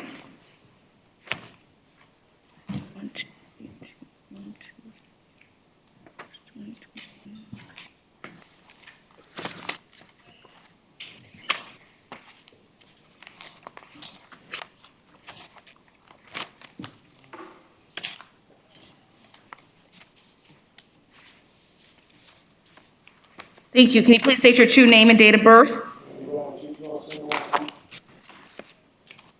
It looks like you are here for a violation of your probation or community control. And the violation of that condition is number 1, by failing to successfully complete or remain in a drug alcohol treatment until the provider determined that the treatment is no longer necessary. Violation of condition number 2 of the order of probation by failing to pay the state of Florida 1 monthly payment of $20 or the total of $120 towards the cost of supervision, as well as the 4% surcharge. Violation of special condition number 18 of the order of probation by failing to successfully complete an anger management program and being responsible for the payment of any costs incurred while receiving said treatment unless waived. That was also in let's see. Okay. I am going to appoint you to a public defender unless you have private counsel. Would you like to be appointed to a public defender today? All right. I do have a bond set on this case for $5,000. Let's see here. I apologize. Can I have history from pretrial release? Judge, we do not have history for VOPs. They do not qualify for pretrial release. All right, I'm going to go ahead and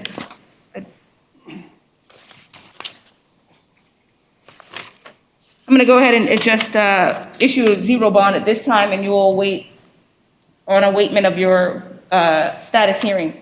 When is the next date? March 10th at 8:30 a.m. Thank you. So the original bond was taken off? Correct. Set up zero. I didn't see it, the original bond. It's on the affidavit, on the booking report.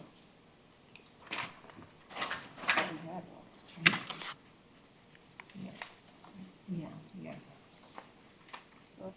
You can bring him back up, but he did have a bond. He did have. I'm sorry, can you please bring back up Mr. William John Brine?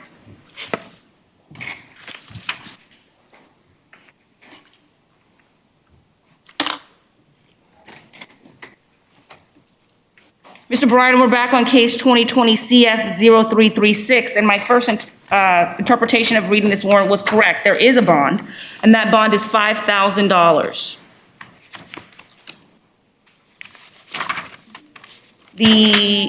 Good luck, sir. Next case is Michael Andrew Rodriguez.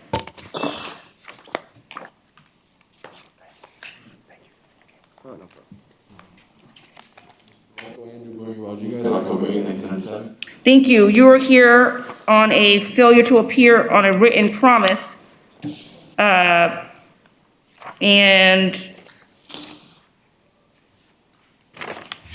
see what judge, with Judge Lattimore. And after reviewing the charging affidavit, I am going to appoint you to the public defender's office unless you have private counsel. Mr. Rodriguez, would you like to be appointed to the public defender's office today? So your attorney Caballero is standing next to you. At this moment, it looks like there is not a bond that has been set.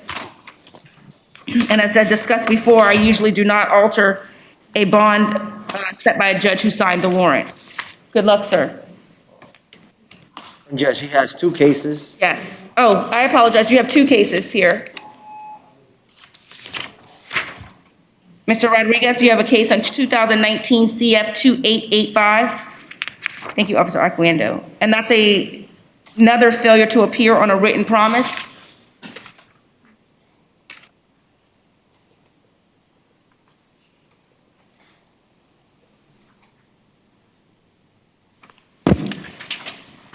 And that was given also by Judge Lattimore.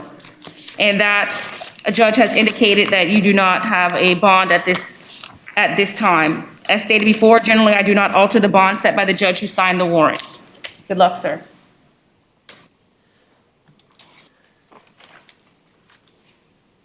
Next case, Xavier Rene Colon. True name and date of birth, please, sir. Xavier Colon, 10/24/1999. Thank you very much. You're here on a failure to appear on a written promise. And that judge who issued your warrant was Judge Efferson. After reviewing the document, based upon this, I will appoint you to the public defender's office unless you let me know that you have private counsel. Would you like to be appointed to the public defender's office today, Mr. Colon? Yes, Your Honor. Thank you very much. You've been appointed to the public defender's office. Your attorney, Mrs. Caballero, is standing next to you. At this time, your bond has been set by Judge Efferson at $500. Good luck, sir.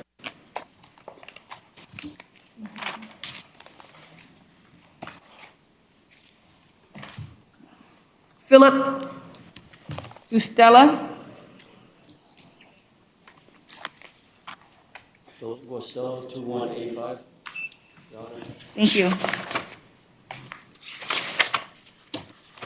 Mr. Costello, you were here as you were charged with on an arrest warrant for count 1, battery by strangulation, count 2, aggravated assault, domestic, count 3, a battery on a pregnant woman, domestic as well. After your arrest warrant was signed by Judge John Beamer, and thus there have been probable causes already been determined. I would like to appoint you to the public defender's office. If you, based on your affidavit, would you like to be appointed to the public defender's office? Or Mr. Gustella, do you have private counsel? No, Your Honor, I have private counsel. Okay, I will provisionally appoint you to the public. Has your private counsel filed a notice? What's private counsel's name? Raul Pyrie. Okay. I'm going to provisionally appoint you to the public defender's office for the purpose of this. I'm going to provisionally appoint you to the public defender's office for the purposes of this hearing today. Yes, Your Honor. And purpose for this hearing today. And it looks like I would like to have some information from the pretrial release department, Officer Arquendo, regarding the defendant. Judge, the defendant has no local history, has history out of the state of New York, dating back to 2001, charges of burglary, possession of forged instruments, petty larceny, bail jumping, latest arrests in New York coming in 2015, charges of possession of stolen credit cards, drug paraphernalia. He meets criteria for bonds, and if you'd like to add PTR, Also, we were unable to contact the victim. This warrant has conditions of no contact with the victim, no return to the scene, no possession of weapons or firearms. That is all, Judge. State? Your Honor, the state just requests no contact with the victim. Defense? Nothing from the defense, Your Honor. All right. At this time, I am going to give bond with conditions of pretrial release as to the following counts. Count 1, battery by strangulation, domestic. Count 2, aggravated assault, domestic. Count 3, battery on a pregnant woman. As far as those said bonds for count 1 will be as follows. Bound for count 1, domestic violence by strangulation, $1,500. Count 2, aggravated assault, domestic, $500. Count 3, battery on a pregnant woman, $750. The special conditions of any release that are going along with the pretrial release conditions are as follows. No contact whatsoever with the victim. That means no contact directly, indirectly, social media, through a friend. Do not return to the scene of the offense. Also, no possession of any weapons and firearms. Do you understand those conditions, Mr. Gustella? Absolutely, Your Honor. Anything else from state or defense? Yes, Your Honor. Is my client allowed to return home once to collect personal belongings with the assistance of the Sheriff's Department? You may be allowed to return one time with the law enforcement to retrieve your belongings, sir. Thank you. Thank you. Good luck. Next case, Mr. Agualdo Perez. Good afternoon, counsel. For Mr. Perez, Your Honor. Good afternoon, counsel.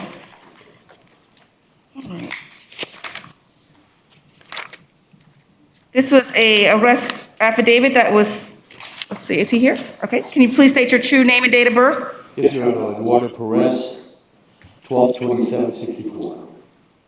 Mr. Perez, it looks like you were charged through an arrest affidavit. You do through count 1, home invasion with a firearm, count 2, false imprisonment, count 3, aggravated assault with deadly weapon of a firearm, aggravated assault with deadly weapon of a firearm. It looks like it was an accessory. It may be marked, that may be marked off. And that was, pardon me, that was 2 counts of aggravated assault with a deadly weapon and a firearm. Make sure. So you have a total of 4 counts here. Based on your attorney being here to represent you, he can see you on the screen. I don't know if you can see him as well, but he can definitely see you on the screen. Can I be heard on bond, Your Honor? You can be heard on bond. Your Honor, the victim himself in the arrest affidavit actually says that he doesn't think that my client knew anything about what was happening. The person that actually pulls the gun is somebody that he was meeting there. And when Orlando, the co-defendant, pulls the gun and opens fire on a back porch, my client bolted and ran. He didn't drive him there. He just simply happened to meet him there because the co-defendant lived at that residence. So my client ran. It's actually in the arrest affidavit that the victim said that he didn't think my client knew anything about it. And everything that my client did, which includes bolting and running, suggests he didn't know anything about it. Accordingly, I don't really think the state is likely to file charges on him, certainly not home invasion, robbery, and aggravated assault with a firearm. I spoke to the state. They don't agree to some sort of bond being set. I'd like him released to pretrial release with no monetary conditions at all, but if the court wants to set a bond, I understand, and obviously no contact with the victim, witnesses, or co-defendant. Thank you very much. State? Your Honor, in communicating. Can you please speak into the microphone? In communicating with some of the upper level attorneys in my office, I now have to object to a bond being set. Additionally, if a bond is set, the state is requesting no contact with the victim or the co-defendant and no return to the incident. In response to that, Your Honor, they have to show proof evident, presumption great in order to hold him on no bond. He is clearly entitled to a bond when the victim himself says he had nothing to do with it. And it's in the arrest affidavit, and I can show the court if you need it. I've read the previous arrest affidavit before coming to the initial appearance. I would like, because we are still talking about pretrial release. Pretrial release officer Equindo, can you please give us information on whether or not this defendant qualifies for pretrial release? He does not qualify for pretrial release, Judge. Thank you very much. All right.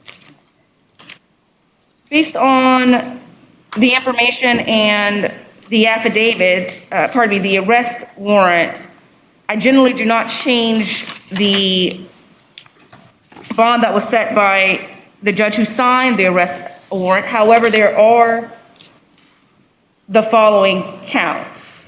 So count 1, there is no bond. Count 2, there is no bond. Count 3, there's a bond for $2,500. And count 4, there is a bond for $2,500. Obviously, I am not, may not be the trial judge that is in charge of this case, but I'm sure that there can be additional motions at the time. Your Honor, I couldn't see that particular arrest warrant. Who signed that one? Is it Judge O'Kane? Judge Heather Pender Rodriguez. Okay, because as to the co-defendant, Judge O'Kane said that the IA judge would set the bond. Let's see here.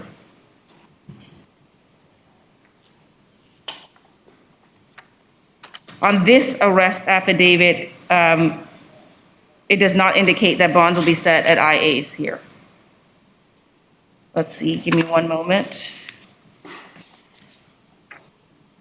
I did highlight none. That is accurate. Thank you, counsel. Good luck, sir. So the court is refusing to set a bond today, Your Honor? I generally do not change the bond that was already issued by the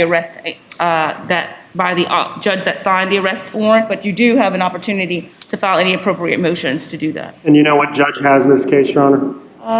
Give me one moment, Madam Clerk. Carson. Judge Karsten. Thank you, Your Honor. Thank you very much. Have a good Judge, rest of would your you be adding the conditions per the warrant of no contact, no return, no weapons or firearms? Yes, thank you. Thank you, Judge. No contact with the alleged victims, no return of the scene of the alleged incidents, and do not possess any firearms or weapons per the arrest affidavit by Judge Pender Rodriguez. Next case, John Ethan Kyle Reed.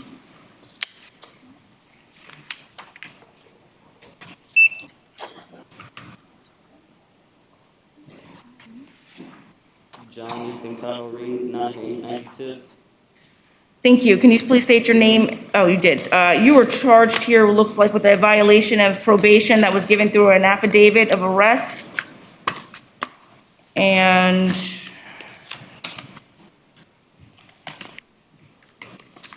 see if we can find the violation of condition of your order of probation, number 5, by failing to live without violating any new law, criminal offense. Count 1, possession of cocaine on January 23rd, 2021 in Orange County, Florida. Violation of condition of number 5, the order of probation by failing to live without violating any law by committing the criminal offense of count 1, possession of Xanax on January 23rd in Orange County. Violation of condition number 5, the order of probation by failing to live without violating any law by committing the criminal offense of count 1, operating a motor vehicle using mobile home with expired tags or, expired registration on January 23rd, 2021. Violation of condition number 5 of the order of probation by failing to live without violating any law by committing the criminal offense of count 1, no motorcycle license on January 23rd, 2021 in Orange County, Florida. And finally, violation of condition number 3 on the order of probation by leaving his county of residence without first procuring the consent of the probation officer. And the warrant was signed by Judge Tom Young here in Osceola County, and it was for a no bond. I'm going to appoint you to the Public Defender's Office if you do not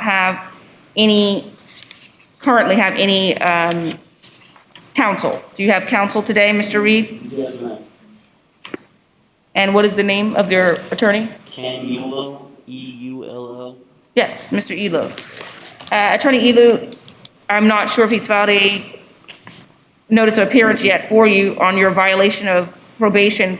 However, at this time, there has been, I'm going to provisionally appoint you for the limited scope of this hearing to the Public Defender's Office. There is bond set at 0. You can speak to your attorney regarding any upcoming motions to file. Dates, Madam Clerk? Next court date, February 22nd at 3:15. February 22nd at 3:15. Good luck, sir.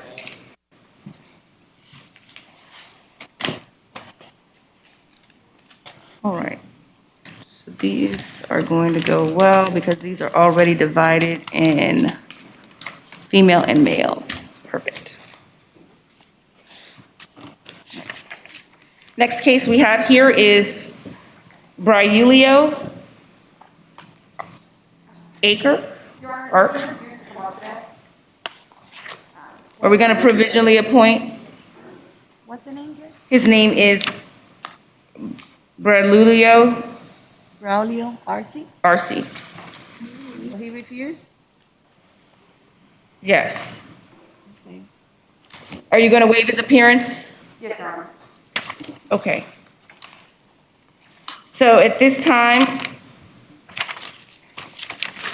I am going to provisionally appoint the officer of the Public Defender's Office today in case number 21 CF 504 for Mr. Braulio Arce.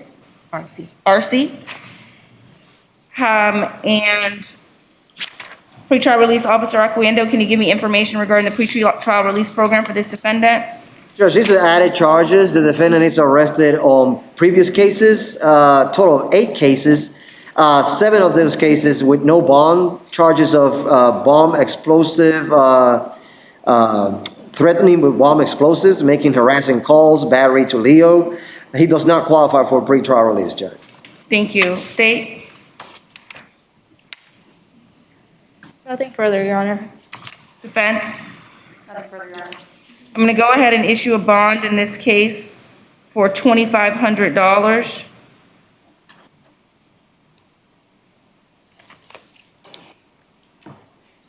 I find that there's probable cause by the charging affidavit for the arrest for the violation, for the add-on of the battery of the detention officer or staff.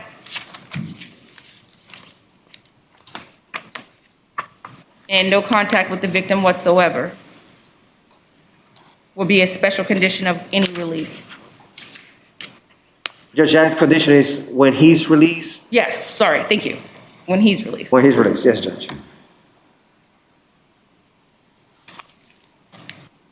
Okay. Next case is Anthony Bucci,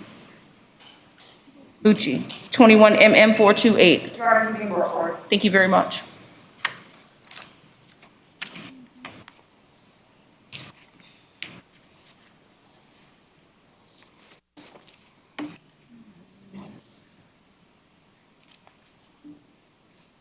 Good afternoon. Can you please state your name and date of birth, sir? Good afternoon. Can you please state your name and date of birth, sir? He's on mute. Is he muted? I think he's on mute. I apologize, Your Honor, he was muted. That's okay. Good afternoon. Can you have your name and date of birth, sir? Anthony Bucci, October 12, 1986. Thank you. You are here, sir, because you were charged with trespass after warning. I have reviewed the charging affidavit, and I do find that there's been probable cause for your arrest for that charge. Based upon this, I was going to appoint you to the Office of the Public Defender's Office unless you have private counsel. Would you like to be appointed to the Office of the Public Defender's Office today? Yes. You're standing next to your attorney, Attorney Caballero. I would like some information regarding pretrial release program through Officer Acquiendo from the Pretrial Release Department of the Community Corrections. Judge, defendant has extensive history going back to 2002, charges of disturbing the peace, battery on Leo, trespassing, aggravated battery on 65-year older. Most recently, 2 cases in 2020, November 2020, trespassing, he was found guilty. And December 2020, trespassing, he was found guilty. At this time, due to the mental health status of the defendant, he does not qualify for any pretrial release. Okay. Does he meet the criteria for the mental health pretrial No, release? not any PTR, Judge. All right. State. Your Honor, state requests no return to the incident. No return to the scene of the incident. Defense? Your Honor, the client would be asking for a reasonable bond, as this is a nonviolent offense, and he is entitled to bond to be set at a reasonable amount, and furthermore, we'd be asking for mental health pretrial conditions in addition to bond.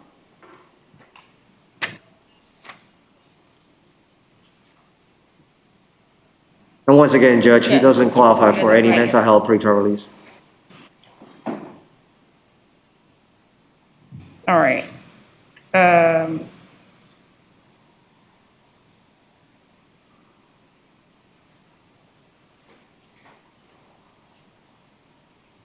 At this current time, I am going to find that you are entitled to a bond. The bond would be $500. I'm going to have, don't return, pardon me, so the bond is $500. There is not going to be any pretrial release program, thus, there should be no return to the scene of the offense. And that is the Circle K. Mr. Bucci, you understand that? That you are not to return to the scene of the offense? Yeah.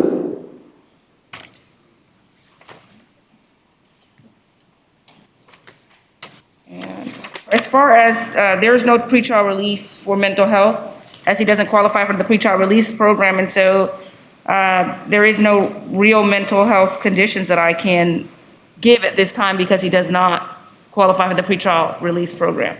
Thank you, Your Honor. Thank you. Next case is, did I move?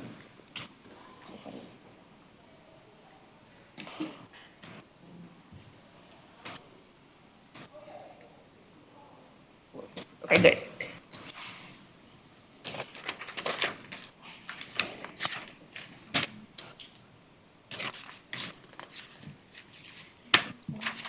'21 MM429, Mr. Andre Caballero, and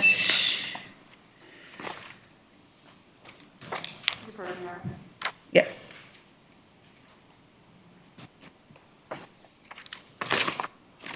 Andre Caraballo, 0403, 2001.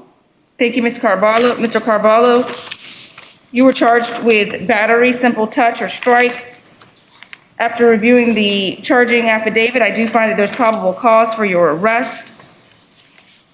Based on your affidavit, I'm going to appoint you to the Public Defender's Office unless you have private counsel. Would you like to be appointed to the Public Defender's Office at this time, Mr. Cabello? Yes. I'm going to appoint you to the Public Defender's Office, who the attorney is standing next to you right now.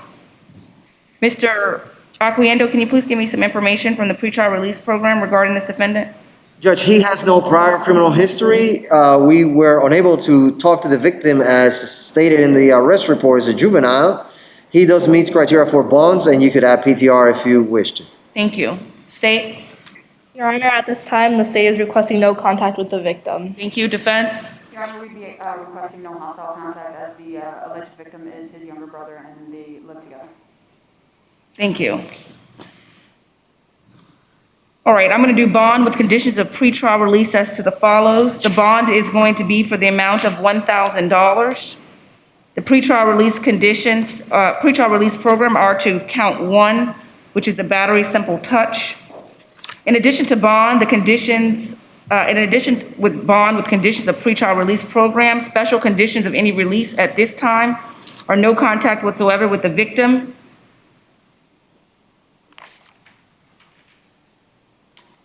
How old are you, sir? 19.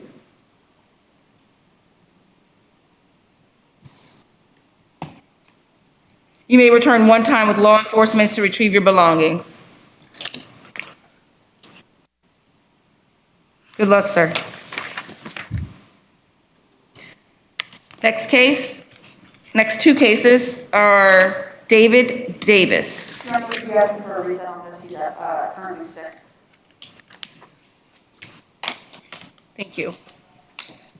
And that's going to be a reset on his two cases. He has 21 CF 470 and 21 MM 430. Yes, Your Honor.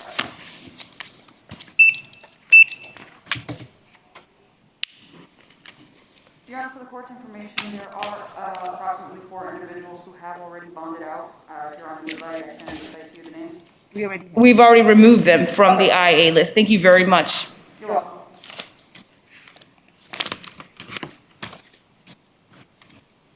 The next case is Aaron Harrigan. She's a partner.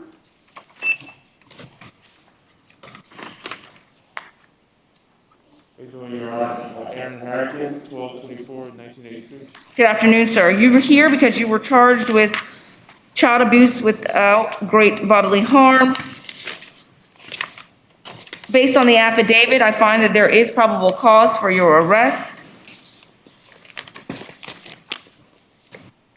I'm going to appoint you to the public defender's office unless you have private counsel.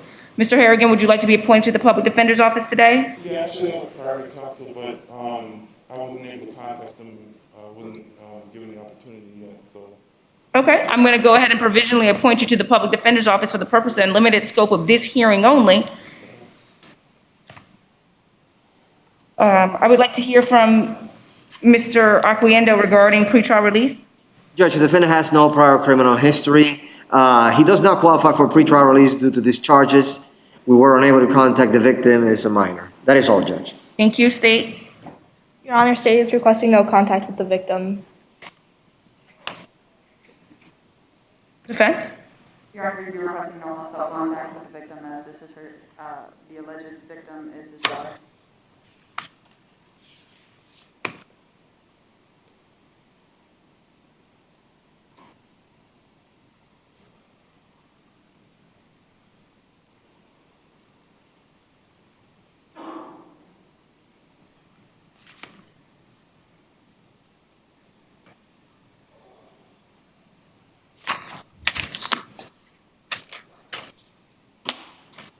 All right, based on, what was the previous history?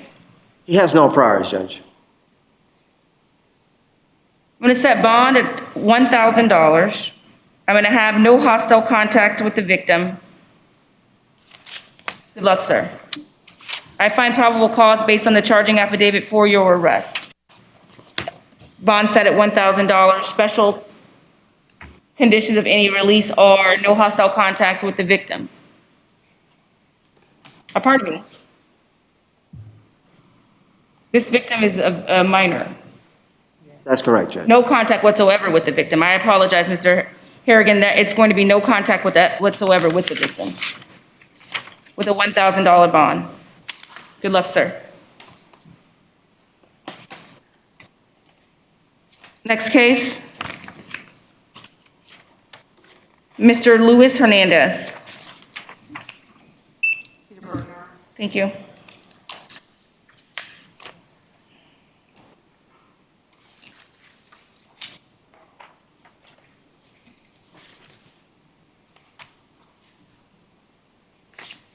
you please state your true name and date of birth?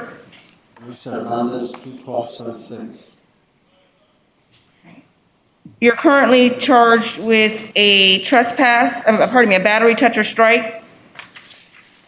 After reviewing the charging affidavit, I do find that there's probable cause for your arrest. I'm going to appoint you to the public defender's office unless you have private counsel. Would you like to be appointed to the public defender's office today? Yes, Your Honor. I'm going to appoint you to the public defender's office. Your attorney is standing next to you for any questions. Can I hear from the pretrial release department for history? Judge, the defendant has prior arrest going back to August of 2020, charges of petty theft, trespassing. September 2020, domestic battery with the same victim. Those charges were dropped. And he's out ROR for Osceola case 20MM 3103, charges of trespassing. Also has history out of 3 other different states with an active warrant out of the state of New Mexico. There's no extradition on that. He doesn't qualify for pretrial release, and we didn't have any contact with the victim at this time. State? Your Honor, the state's requesting no contact with the victim. Defense? Defense is asking that bond be set in a reasonable amount, Your Honor. Thank you. I'm going to issue bond of $1,500, I'm going to issue bond of $1,000 on the battery, touch, or strike. As far as you're currently out on bond on 20MM 3103, 3, I'm going to take no action on that.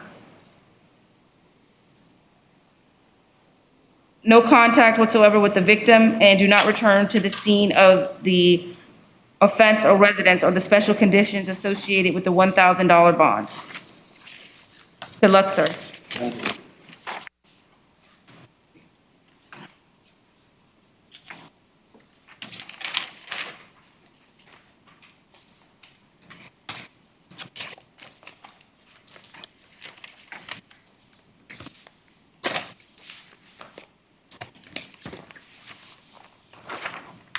Next case is 21 CF 499, Daquan Johnson.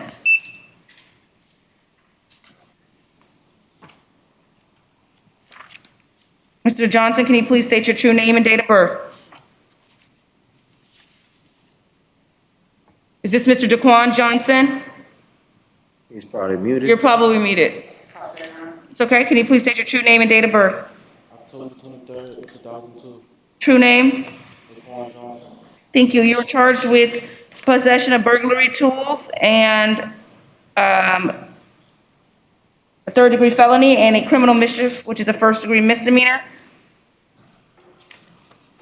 I've reviewed the charging affidavit, and I find that there is probable cause for your arrest for both counts.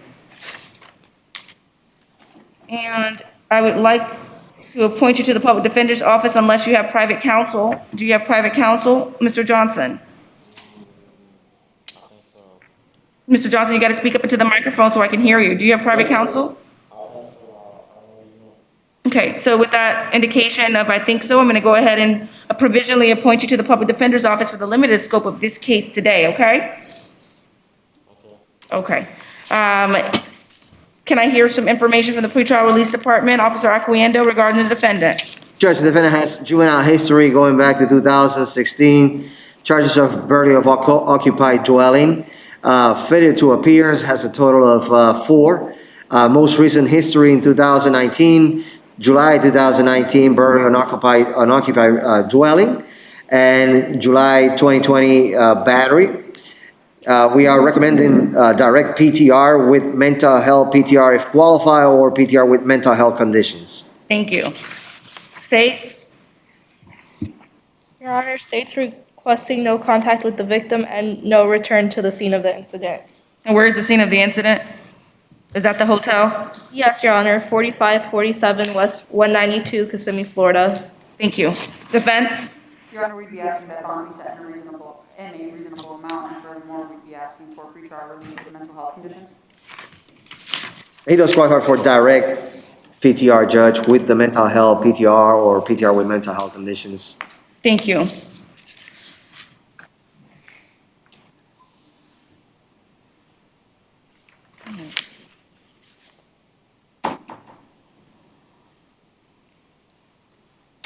All right, so I am going to do the following. As far as I'm going to do a bond with conditions of pretrial release program as to count 2, which is the criminal mischief, $200 to $1,000. I'm going to enter a bond of $150. As far as count 1, possession of burglary tools, I am going to direct PTR with mental health conditions. Can you repeat that, Judge, please? For count 1, possession of burglary of the tools, I'm going to direct PTR with mental health conditions. For count 2, criminal mischief, $200 to between $200, no more than $1,000, I'm going to enter a bond of $150. And I'm also going to have that count be a part of the pretrial release mental health condition.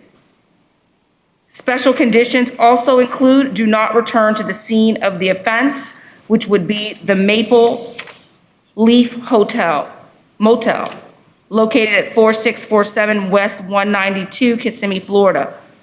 Do you understand, Mr. Johnson? That you cannot return there?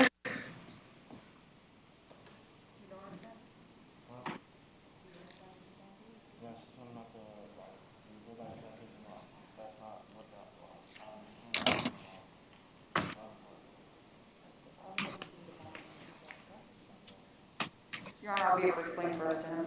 Thank you. Good luck, sir.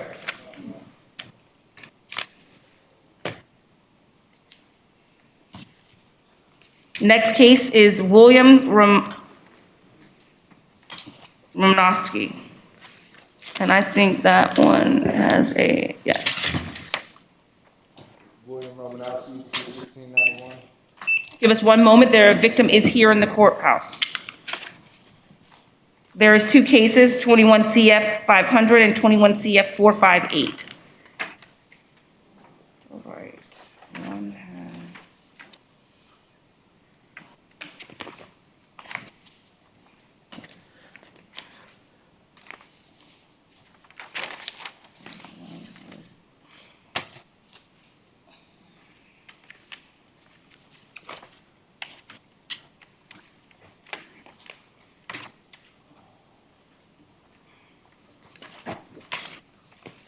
While we're awaiting the victim,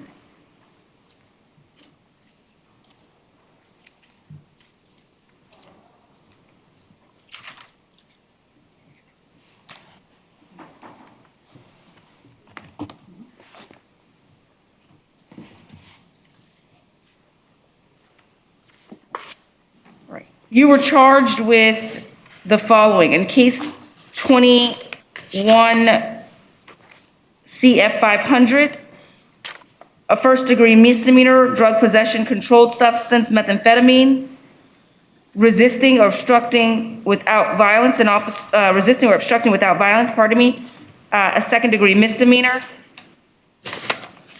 In case number 21 CF 45A, your arrest warrant was signed by Judge Denise Beamer regarding an aggravated battery pregnant victim in domestic.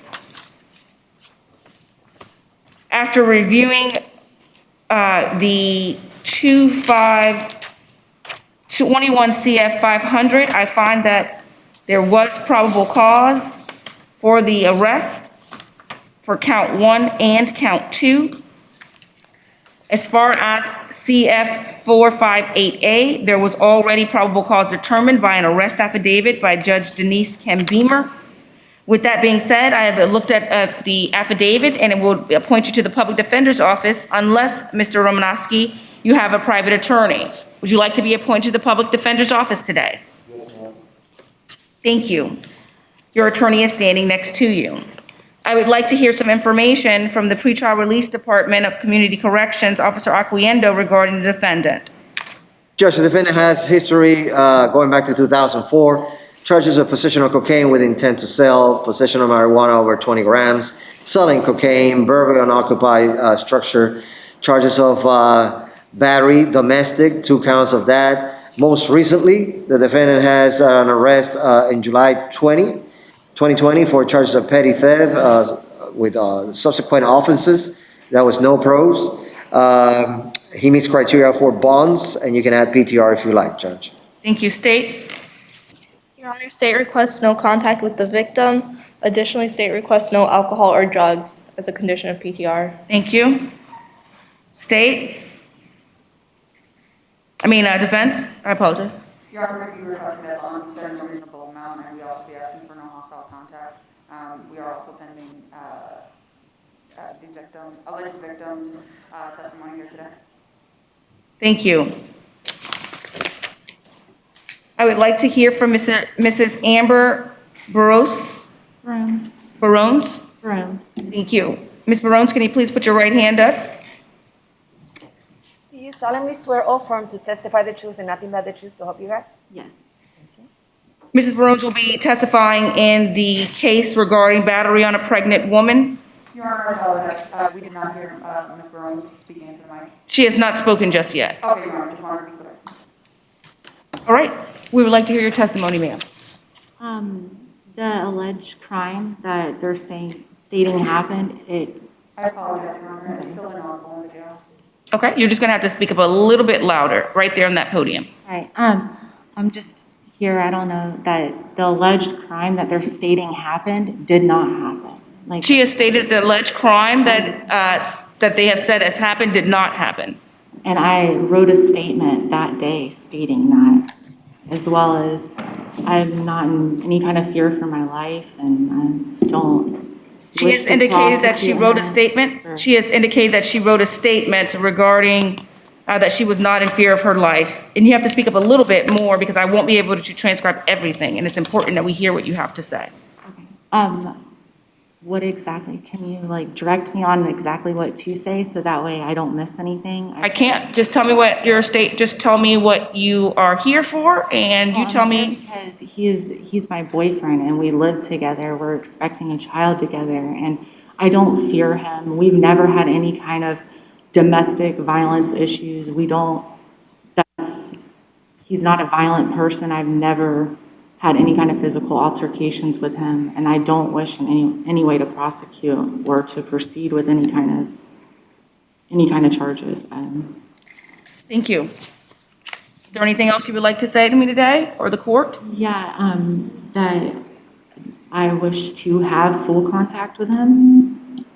Because we live together, we're on a lease together, like I said, and like I depend on him to help take care of me and we have a life together. I can't just not have contact with him. Thank you. All right. Ma'am, you can take a seat. You're finished. Thank you. State anything more for the victim?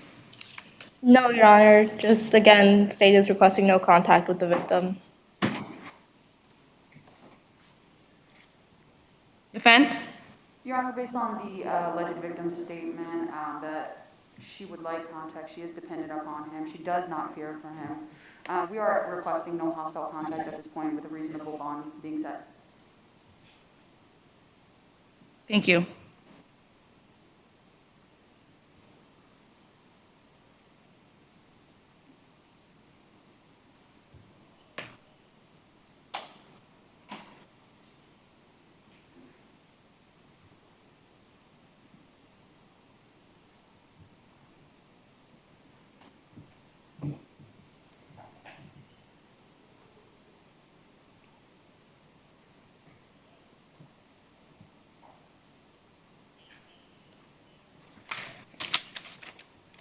All right. So at this time, I'm going to enter the following. For case number 21 CF 500, I am going to issue bonds with conditions of pretrial release as to count 1, drug possession of controlled substance, methamphetamine. I'm going to have that bond at $1,000. For count 2, resisting or obstructing without violence, I'm going to have that bond with the condition of the pretrial release program at $250. As far as case 21 CF 45A, I'm going to allow no hostile contact with the victim. I'm going to allow a one-time return with law enforcement to retrieve the belongings. And I'm going to add, do not consume any alcohol or controlled substances. And that bond amount is $500 on the battery case. Judge, Maintain separate residence? Yes, maintain separate residence, but they may return one time to get the items from his home.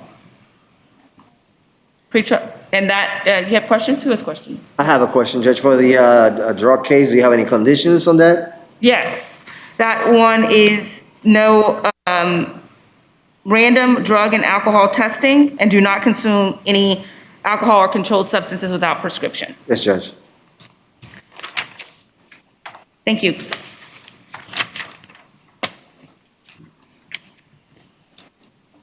Good luck. All right, next case.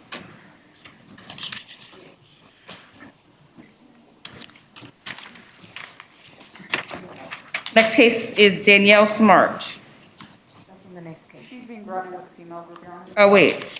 So, Your Honor, she's here. I apologize, the female group has been read. Okay, wait. I want to just finish it with the way we were doing it. So even though she is here, I just want to continue with the method that we were doing. Okay? So just give me one moment.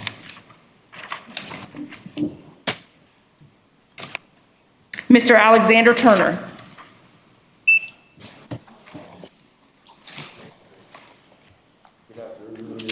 Good afternoon. All right, Mr. Turner, you were charged with battery, simple touch or strike. I have reviewed the charging affidavit and find that there is a probable cause basis for your arrest.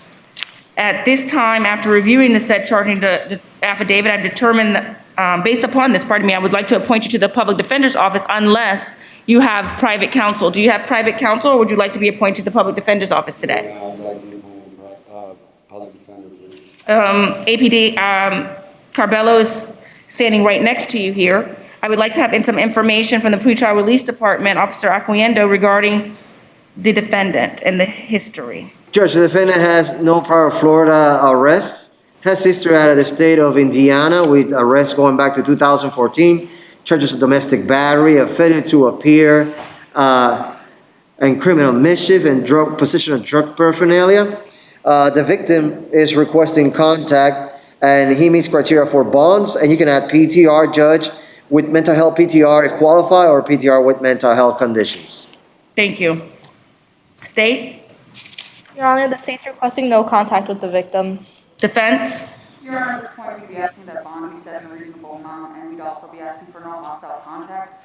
As the alleged victim did indicate in the charging affidavit that he does not wish to prosecute and he further wishes to have contact, for that reason, we'd be asking for no hostile contact and PTR with mental health conditions, Your Honor. Thank you. I'm going to have your cousin? Yes, Your Honor. Gregory Turner? Are you the victim? Oh, I am. Is this, I'm sorry. I was in the victim, yes.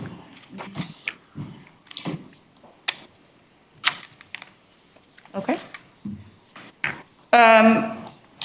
Mr. Turner, what do you have to say to the court today?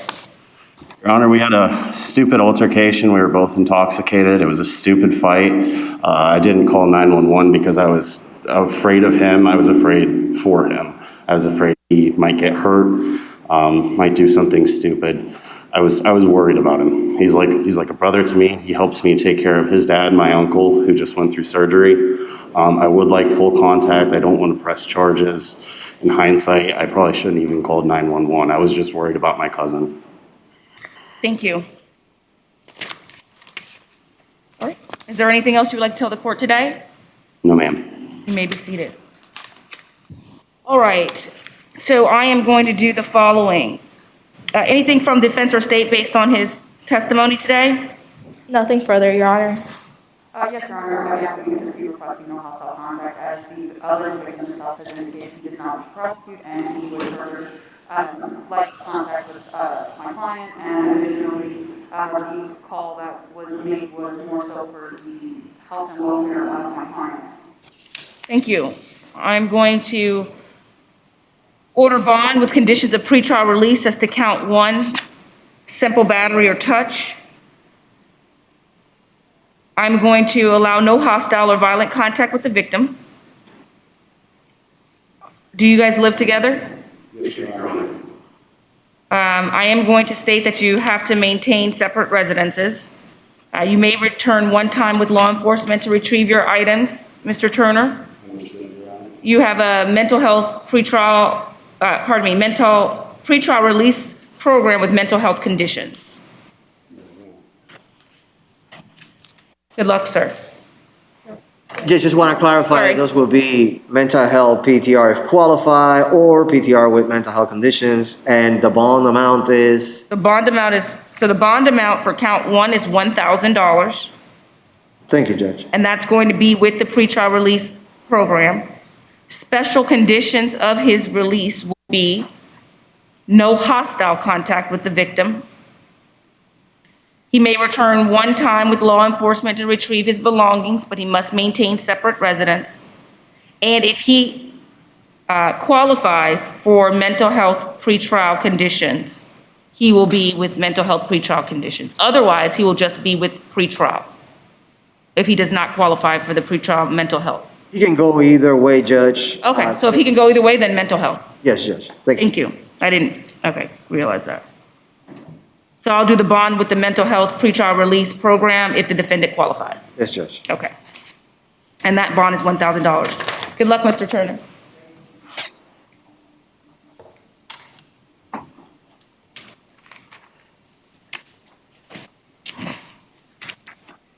Next case is Tyler Welch.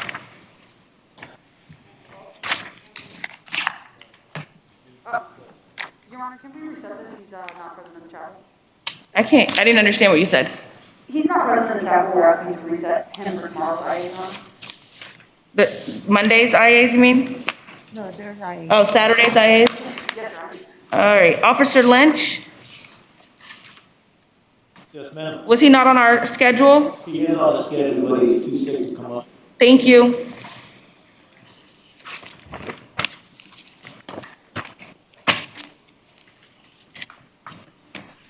All right. Lonsky got done. Next case, Mr. Brenton Doe. He's approaching, Your Honor. Okay.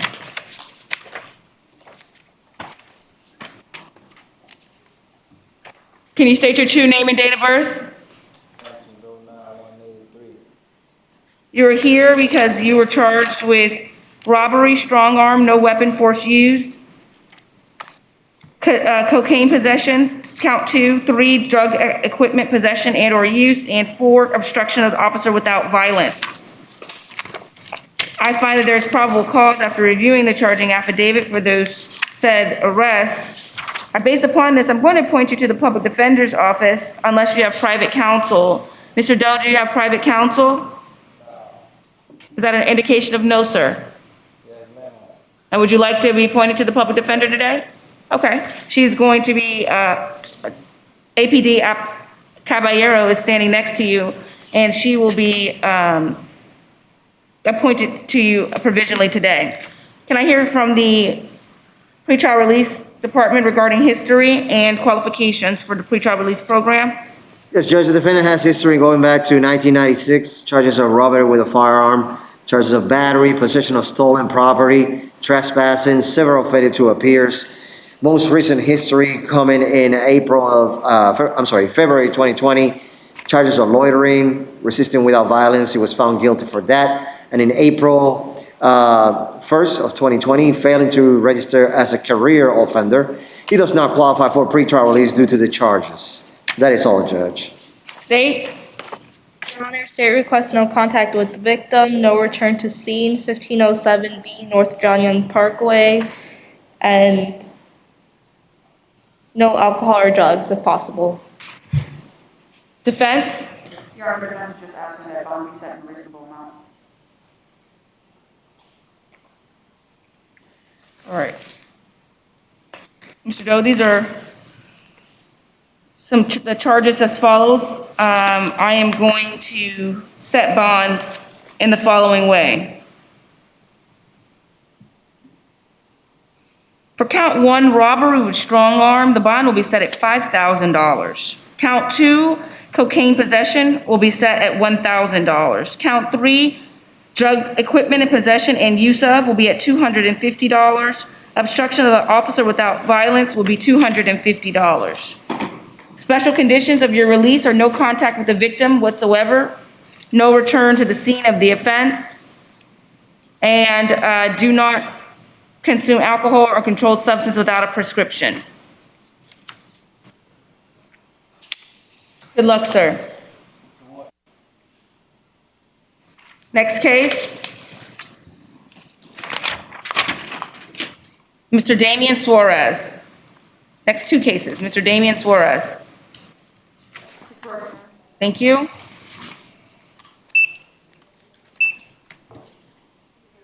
Can you please state your true name and date of birth? Mr. August 26, 1982. Thank you. Mr. Suarez, you were here because you were charged with, in case number 2021 CF 489, petty theft, first offense. Second is a second-degree misdemeanor, burglary of an unoccupied vehicle unarmed, a third-degree felony, and criminal mischief of $1,000 or more. Your third count. And it looks like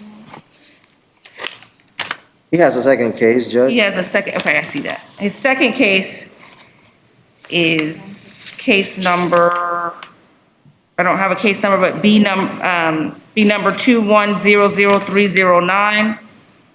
And that's case number 2021 CF 488. I apologize. And in that case, it looks like there's two counts of same charge, petty theft, first offense, burglary, unoccupied vehicle, unarmed, criminal mischief of $1,000 or more.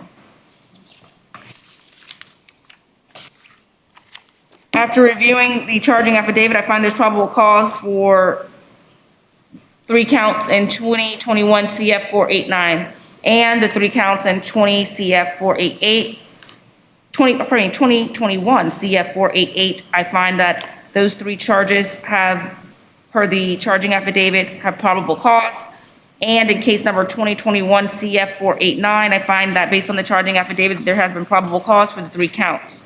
I'm going to appoint you to the Public Defender's Office unless you have private counsel. Would you like to be appointed to the Public Defender's Office today, Mr. Suarez? Yes, ma'am. Thank you. Mr. Suarez, your attorney is standing by you if you have any questions.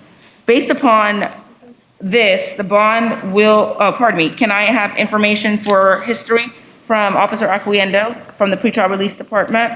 Yes, Judge, the defendant, these are added charges, so he's already in jail for charges of burglary of an unoccupied structure unarmed, petty theft, and possession of blank prescription forms.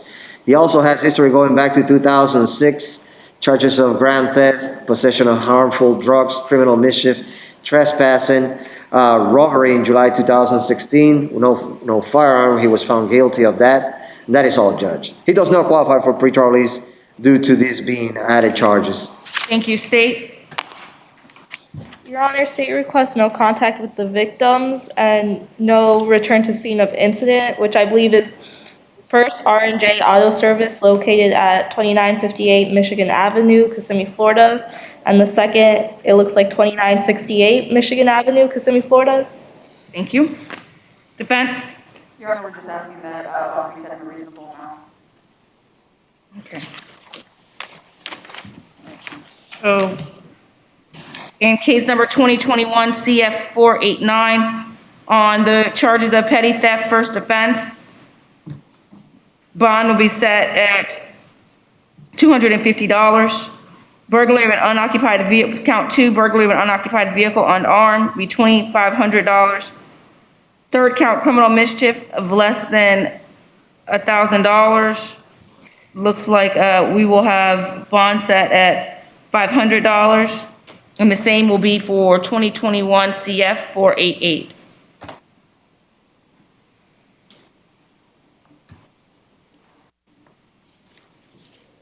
Special conditions of release. Once you are released and are able to be released, are no contact with the victim whatsoever in both cases.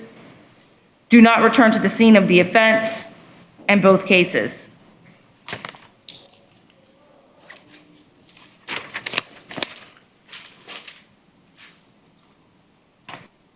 Next case, Charles Edward Shea. Next case is.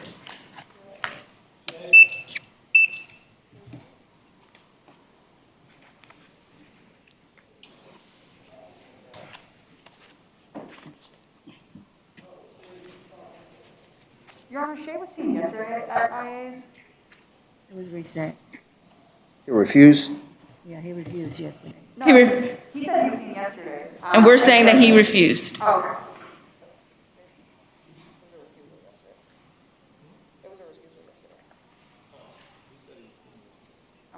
Just from the information that we have here, we were under the impression that he was seen yesterday. I apologize, Your Honor. No worries, it's not your, it's okay. We can go ahead and waive his appearance today, Your Honor. Okay. So Mr. Shea was charged with a violation of special condition in 2018 CF 3505 of Residential Open Homes Fellowship of the Order of Probation by failing to successfully complete or remain in a drug alcohol residential treatment until the provider determines that the residential treatment is no longer necessary. He was also in violation of number 3 on the order of probation by changing his residence without first procuring the consent of the probation officer. In case number 2017 CF 04144, the violation of condition Residential Open Homes Fellowship of the Order of Probation by failing to successfully complete or remain in a drug alcohol residential treatment until the provider determines that the residential treatment is no longer necessary. At this time, let's see what the bond was.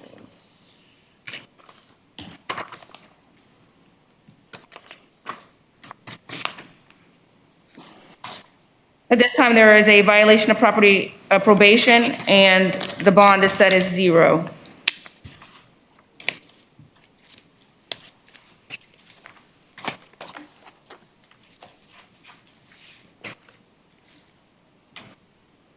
Officer Lynch, that should do it for all the males in your detention facility right now. Yeah, give me one moment, I'll get the males out and the female. Thank you very much.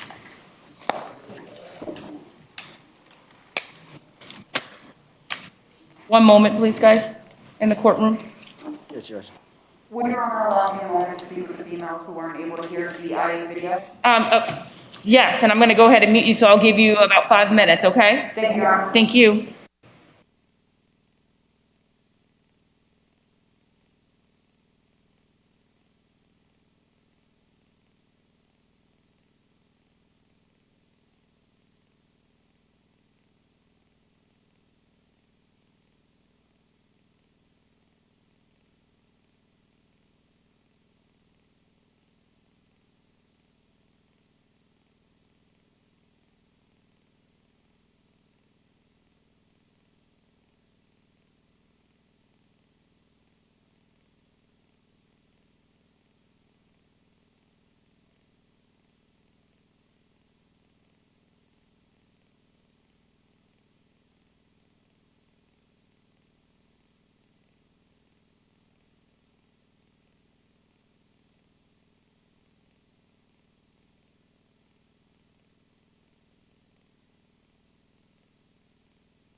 APD Carabello, are you ready?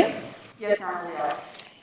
For the court's information, there was one who bonded out prior to IA's stay. And name? Just a second, Your Honor. That is going to be Isabella Stern. Isabella Stern. Stern. Thank you very much. All right. Good afternoon. My name is Judge Nix Walker, and I'm in courtroom 5A in Osceola Courthouse, and I'm viewing you through the screen projector. If at any time you can't hear me, please make sure you let me know. State or pretrial release, please let me know any information on each defendant that the court should be aware of in setting or denying bond. Officer Lynch, thank you for assisting us today. I hope you had an opportunity, even though you didn't get to listen to the video, but to listen to Attorney Carballo and understand and are aware of the purposes of IAs or your initial appearance today. It is the policy of this state that persons committing serious criminal offenses, posing a threat to the safety of the community or the integrity of the judicial process, or failing to appear at trial or hearings, be detained upon arrest. However, persons found to meet specified criteria shall be released under certain conditions until proceedings are concluded and adjudication has been determined. Assistant State Attorney, can you please announce your name for the record? Destiny Vargas for the state. Thank you, Attorney Vargas. Attorney from Robert Wesley's Office of the Public Defenders, can you please announce your name for the record? Tiana Carvalho on behalf of the Public Defender's Office. Thank you, APD Carabello. And can you please announce your name for the pretrial release from Osceola Corrections? Officer Ray Okendo. Thank you, Officer Akendo. Okay. Also in the courtroom for me today is my deputy and the Madam Clerk. All right, the first name is Yomara Rosario Avelis. Your Honor, this is going to be a Spanish interpreter case. Thank you.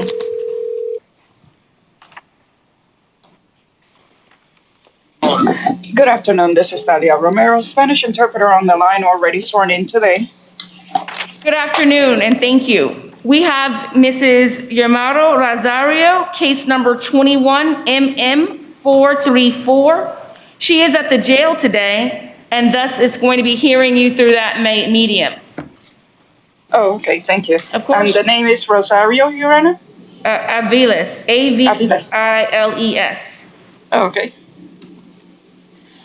Muy buenas tardes, señora Avilés. ¿Puede escuchar la intérprete? Sí. Okay, she can hear the interpreter, Your Honor. Thank you. Your name and date of birth, ma'am? Señora, su nombre y fecha de nacimiento, por favor. Yomaira Rosario Avilés, 0929-83. 929-83. Yomaira Rosario Avilés. Yomaira Rosario Avilés, 929-83. Thank you. You are here because you were charged with battery, touch, or strike. A usted se le acusó, señora, por la razón por la cual está aquí, por una agresión, por haberle golpeado, tocado a alguien en contra de su voluntad. I've read the charging affidavit and find that there is probable cause for your arrest. Yo he leído la affidavit acusatoria y hallo que hay causas que respaldan su arresto. After looking at the affidavit, I would like to appoint you to the Public Defender's Office unless you have private counsel today. Después de haber repasado la affidavit acusatoria, yo quisiera designarle la oficina de defensores públicos para que les represente, a menos que usted me diga que usted tiene un abogado particular ya. Would you like the public defender to be appointed to you today? ¿Usted quiere que le designen el defensor público para que les represente? Sí. Yes. Okay, your lawyer is standing next to you for any questions that you may have. I'm going to appoint the public defender's office for this case. Bien, su abogado está parado a su lado para cualquier pregunta que pueda tener y se le va a designar el defensor público para que les represente. Thank you. Officer Arquiendo from the Pretrial Release Department, can you please give us information regarding the pretrial release conditions of this defendant and criminal history, if any? Judge, she has no prior criminal history. We attempted to contact the victim, we couldn't, and she does meet criteria for bonds, and you can add pretrial release if you wish. State? Your Honor, state's requesting no contact with the victim. Defense? Your Honor, at this point, we'd be asking that bond be set in the amount of $500. Additionally, we'd be asking that there be no hostile contact. According to the charging affidavit, the alleged victim says he does not wish to press charges, and for such reasons, we're requesting no hostile contact. Do they live together? No, Your Honor. Thank you. I'm going to find that for this case, bond with conditions of the pretrial release program. As to bonds for count 1, it'll be $1,000. Yo determino que hay causas y en este caso voy a darle una fianza más las condiciones de libertad preventiva. La fianza en el primer caso es de $1,000. 2, give me one moment. Dame un momento. I think this one might be different.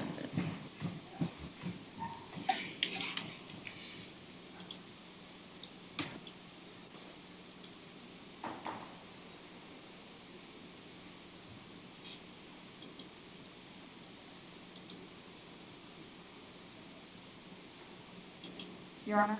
Mm-hmm. It's just come to my attention that my client lives in North Carolina. North Carolina, yes. Yes, she doesn't qualify for the BTR. Officer Arquiendo? Me han dicho que ella vive en el norte de Carolina, por lo tanto no califica para el programa de libertad preventiva. She does qualify for pretrial release, Judge. We can supervise her. It just has to have bonds and add the PTR if you like. Thank you. Ella sí es elegible, solamente necesitan establecer cuál es la fianza, si así desea. And thus Y I las will be, condiciones. sorry, Madam Interpreter. Go ahead, Your Honor. Thus, I will be issuing bond with conditions of pretrial release program. As to count one, bond is at $1,000.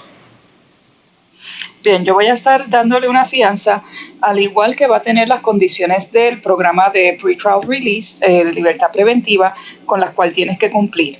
La fianza es de $1,000 en la primera causa. As far as count, any special conditions of any release, I'm going to add the following. No contact whatsoever with the victim. En cuanto a condiciones de libertad, voy a añadir lo siguiente. No puede tener ningún tipo de contacto con la alegada víctima. Do not return to the scene of the offense or residence. No puede regresar al lugar de los hechos o a esa vivienda. Do not consume any alcohol or controlled substance without a prescription. Y no puede consumir ni alcohol, ni drogas, ni medicamentos sin recetas. Good luck, ma'am. Buena suerte, señora. Thank you.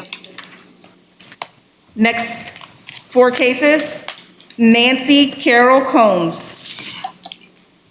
Your Honor, are the interpreter needed for these cases? No, thank you, and have a wonderful weekend. Thank you. You do the same, Your Honor.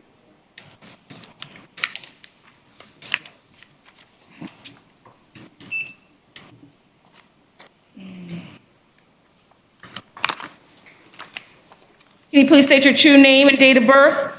Nancy Combs, 12/22/85. Thank you. We're here on case number 2019 CF1119, 2019 CF1577, 2019 CF4348, 2019 0435. And 2019 CF1119, you've been charged with the following: failure to obey a written promise and failure to appear. That warrant was set by Judge Whitehead in, in Osceola County, and he has not given a bond that is attached to this case. Normally, I generally do not alter the bond that's set by the judge who assigned the warrant. On your second bench warrant that was signed by Judge Whitehead for failure to appear on a written promise for case number 2019 CF1577, there was a no bond issued. Case number 2019 CF4348. Prior to this, would you like the appointment of the public defender's office after, or would you have private counsel? I do apologize. I intend on getting private counsel, but can I get a public defender until, just in case I can't? You can. I'm going to go ahead and provisionally appoint you to the public defender's office. I'm going to go back over case number 2019 CF1119. That was with Judge Whitehead, who issued out a warrant, a bench warrant, and he has issued a zero bond. 2019 CF1577 by Judge Whitehead, failure to obey a written promise to appear, and he has issued a zero bond. On 2019 CF4348, failure to obey a written promise, he has issued a zero bond. And 2019 CF0435, failure to obey a written promise to appear, he has given a zero bond. Again, generally, I do not alter the bond that's set by the judge who signed the warrant. You were, and those are the things that you were arrested on. Thank you, Ms. Combs. Good luck. Next case.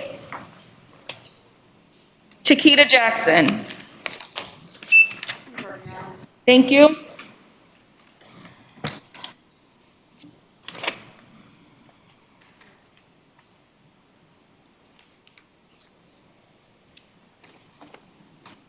Ms. Jackson, can you please state your name, your true name and date of birth? Thank you. You were charged with the following: battery and an aggravated victim, pregnant victim, no or minor injury. I have reviewed the charging affidavit, and I do find that there has been probable cause for this arrest. Based on your affidavit, I appoint you to the public defender's office unless you have a private attorney. Do you have a private attorney, or would you like the appointment of the public defender's office? Thank you. Your attorney is standing next to you, Attorney Carvalho, who will answer any of your questions. I'm going to inquire some information from Officer Acquiendo from the pretrial release officer regarding this defendant. Judge, the defendant has prior history going back to 1999 as a juvenile, charges of petty theft. Adult history starting in 2006, charges of aggravated battery causing harm. Another burglary with assault, trafficking cocaine. Most recently, in January of 2017, driveway license revoked. Subsequent offense, she was found guilty of that. We were able to contact the victim. The victim is requesting no hostile contact and is stating that she is not going to reside at the same residence. She will qualify for bonds, and you can add pretrial release if you like. Thank you. State? Your Honor, the state's requesting no contact with the victim. Defense? Your Honor, at this time, we'd be asking for a reasonable bond and no hostile contact. Thank you. All right.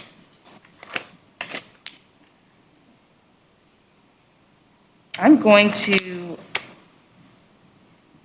set bond at $750. I am going to have, what's up, prior history? Was there prior history? Yes, Judge. read me She has some prior domestic cases, some charges of trafficking cocaine. Okay, And I heard that, thank you. I'm going to also put you on pretrial release with bond. For the one, bond will be for $1,000. And I'm going to have no contact with the victim. Pardon me, the victim's requested non-hostile contact with the victim. yes, Judge. Good luck, ma'am. Your Honor, just for clarification, Your Honor has set bond in the amount of $1,000 plus PTR and no hostile contact? Correct. Correct. They don't live together. Correct. Okay. Thank you, Your Honor. Just wanted clarification. No worries. Have a good luck, ma'am.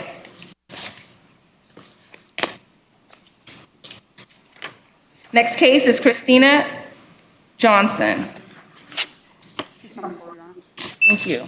And it looks like two charges. Can you please state your name and date of birth? Ms. Johnson, you're going to have to speak up. Can you please state your true name and date of birth? Thank you very much. And today you were here because you were charged with 2 counts of child abuse, aggravated negligence. After reviewing the charging affidavit, I find that there is probable cause for both counts.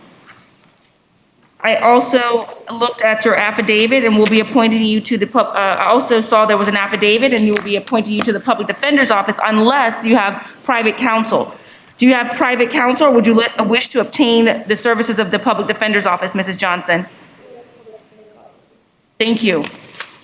Ms. Johnson, can you uncross your arms for me, please? Thank you so much. Okay, we would like to hear some information regarding the pretrial release department.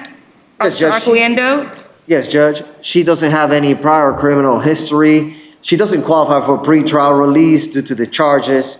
We were unable to contact the victim as they are minors. Thank you. State?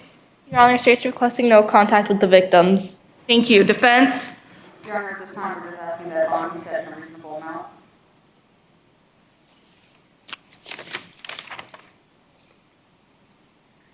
All right, so it looks like I will go ahead and set bond for you today, Mrs. Johnson.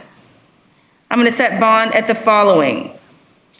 Count 1, child abuse, aggravated negligence, $2,500. Count 2, child abuse, aggravated negligence, $2,500. No contact with the victim or any child under the years of age. That's a special condition of your release. You may return one time to law enforcement to retrieve your belongings. Do not consume alcohol or any controlled substances. Do not possess or own any weapons or firearms.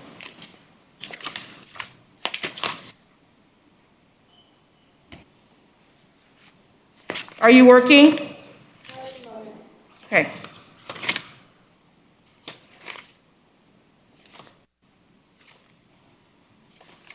Thank you, ma'am. Good luck. Your Honor, it appears that the minor children are no longer living in the home. Is it possible to have that modified and allow my client to return home as the children are not there?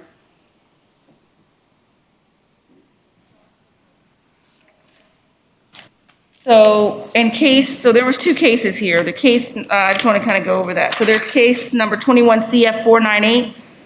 Oh, it looks like maybe this is a duplicative. Hold on, 1 minute. Nope. And it looks like, yes, there may have just been a duplicative. Give me 1 minute. Do we have any other case besides 21 CF 498 for Miss Christina Johnson? No. We had another Johnson, but it was, Oh, okay. Thank you.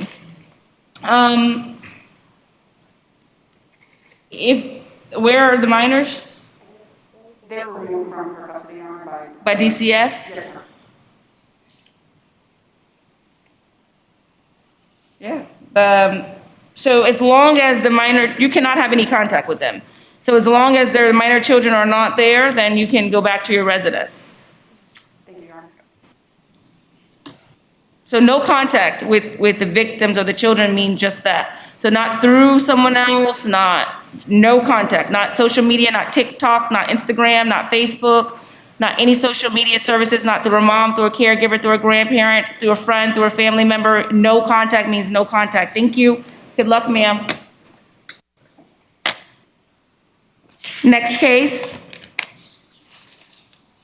Miss Joselisa Medina. She's approved, Your Honor. Thank you.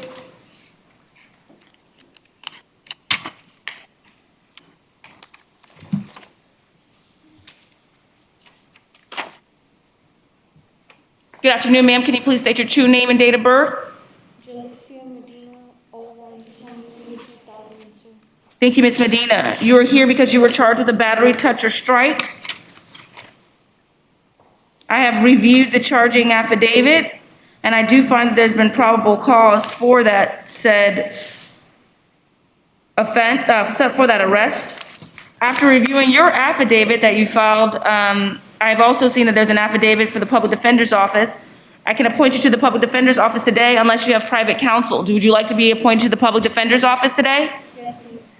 Okay, your attorney is standing next to you for any questions that you may have. I would like to hear from the pretrial release department, Officer Acquiendo, regarding the pretrial release terms for the defendant, if any. Judge, the defendant has no prior criminal history. We were able to contact the victim. The victim is requesting contact. She qualifies for bonds, and you can add PTR if you wish.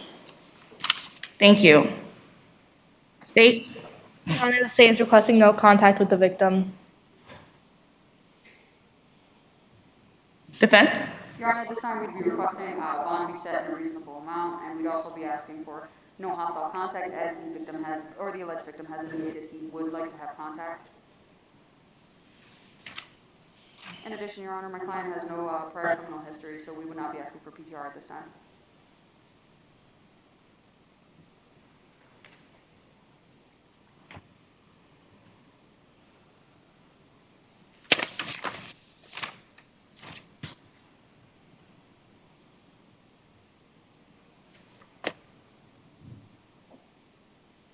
All right, I'm going to go ahead and do a bond at this time for $500. I'm going to have a bond with conditions of pretrial release. That's the count one. The bond is for $500.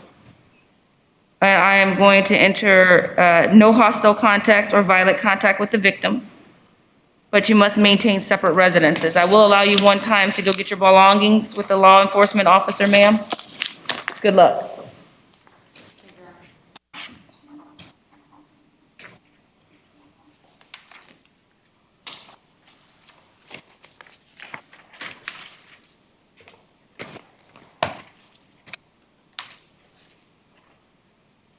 Next case. Stephanie Cicerone. Your Honor, she's being brought forward.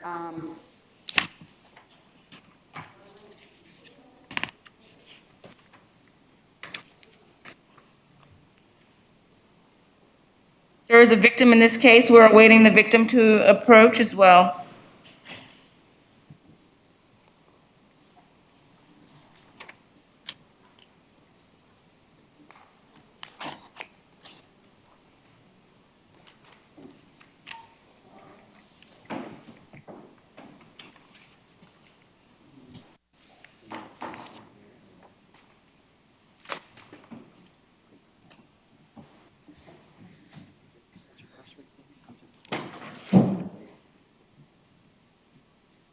Good afternoon, ma'am. Thank you. Ma'am, can you please state your true name and date of birth? Stephanie Esme Silion, December 19, 1995. Thank you, Ms. Cilion. You're here because you were charged with the following: a battery, touch, or strike.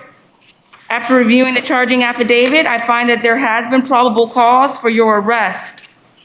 Based upon your affidavit, I'm going to appoint you to the public defender's office unless you have private counsel. Would you like to be appointed to the public defender's office today? Yes, sir. Your attorney is standing next to you, Attorney Carabello, who will be able to answer any of your questions that you may have. I would like to hear from the pretrial release department, Officer Acquiendo, regarding this defendant. Judge, the defendant has no prior criminal history. She does qualify for bonds, and you can have pretrial release. Thank you. State. Your Honor, the state's requesting no contact with the victim. Your Honor, defense at this time is asking for a bond to be set in a reasonable amount. We are also asking for pretrial release, and in addition, we'd be asking for no hostile contact due to the nature of the relationship and the fact that they live together. I'm going to issue a bond of $500 without pretrial release. Did you say without, Judge? Correct. Or I don't, actually.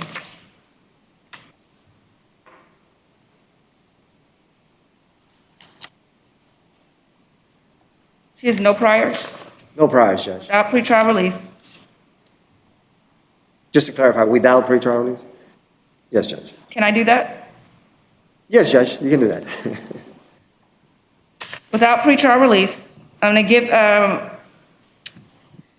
before I talk about contact or no contact, I would like to hear from the victim. Please state your name and raise your right hand. Do you solemnly swear or affirm to tell the truth and nothing but the truth to help you God? I do. Thank you. Would you like to know what led up to the incident? I would like to know anything you want to tell me today. Well, I actually wanted to drop the charges if that was possible. Are you scared? No. Do you fear for your life? No. Do you think that if you didn't have this court's help, that Ms. Cilion would hurt you? No. What else would you like to tell me today? If anything? That was it. Do you guys live together? Yes. Daddy, get her name.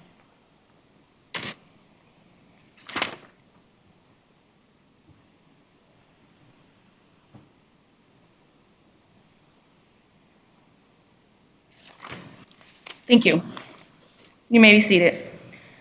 What was her I'm going to request the victim's name is Lashia? Lashia Cillian? Cilion. Okay. And she had been sworn in. I'm going to go ahead and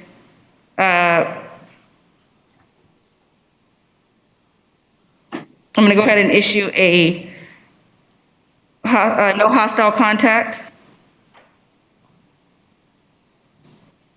And that's it. Thank you, Your Honor. If we may. I'm going to take the next one, which is her sister. Yes, and she is the alleged victim in that case.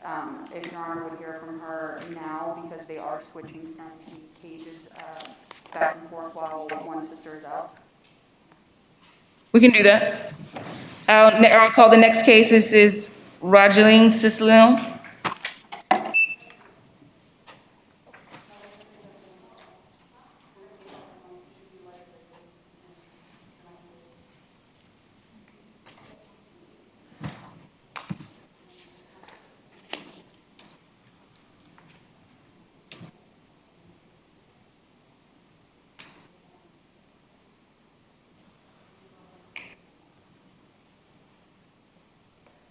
Your Honor, she would like to say something regarding the stickers. Wait, so, oh, you're the victim. Yes, Your Honor. So let me call the case. 21 MM 437, Rogeline Elian Sicilion. We're going to do some things a little bit out of order. The victim is also in jail, and thus I'm going to hear testimony from the victim regarding this case first.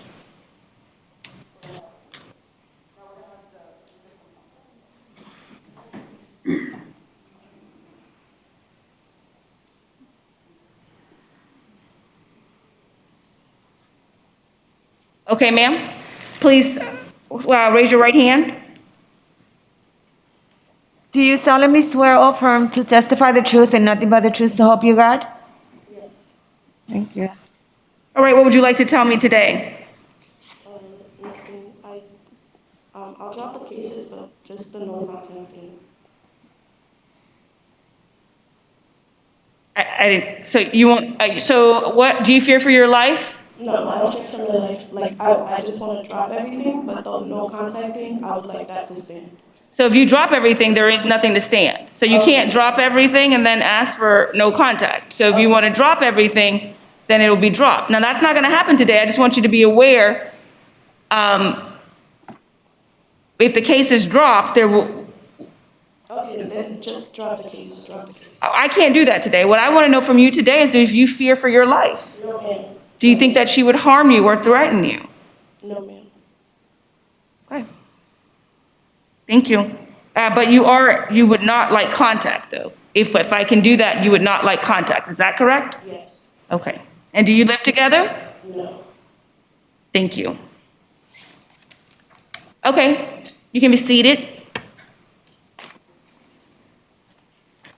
All right, we can bring Rogeline Sicilion. She's going to be recorded, Your Honor. Thank you. Your Honor, for the record, there may be a potential conflict here with the Public Defender's Office with regards to representation of both. Oh, she's represented by private counsel today. She has her lawyer here. Okay, Your Honor, I was not aware of that. Yes, it's okay. So her lawyer is actually right here in the courtroom with us.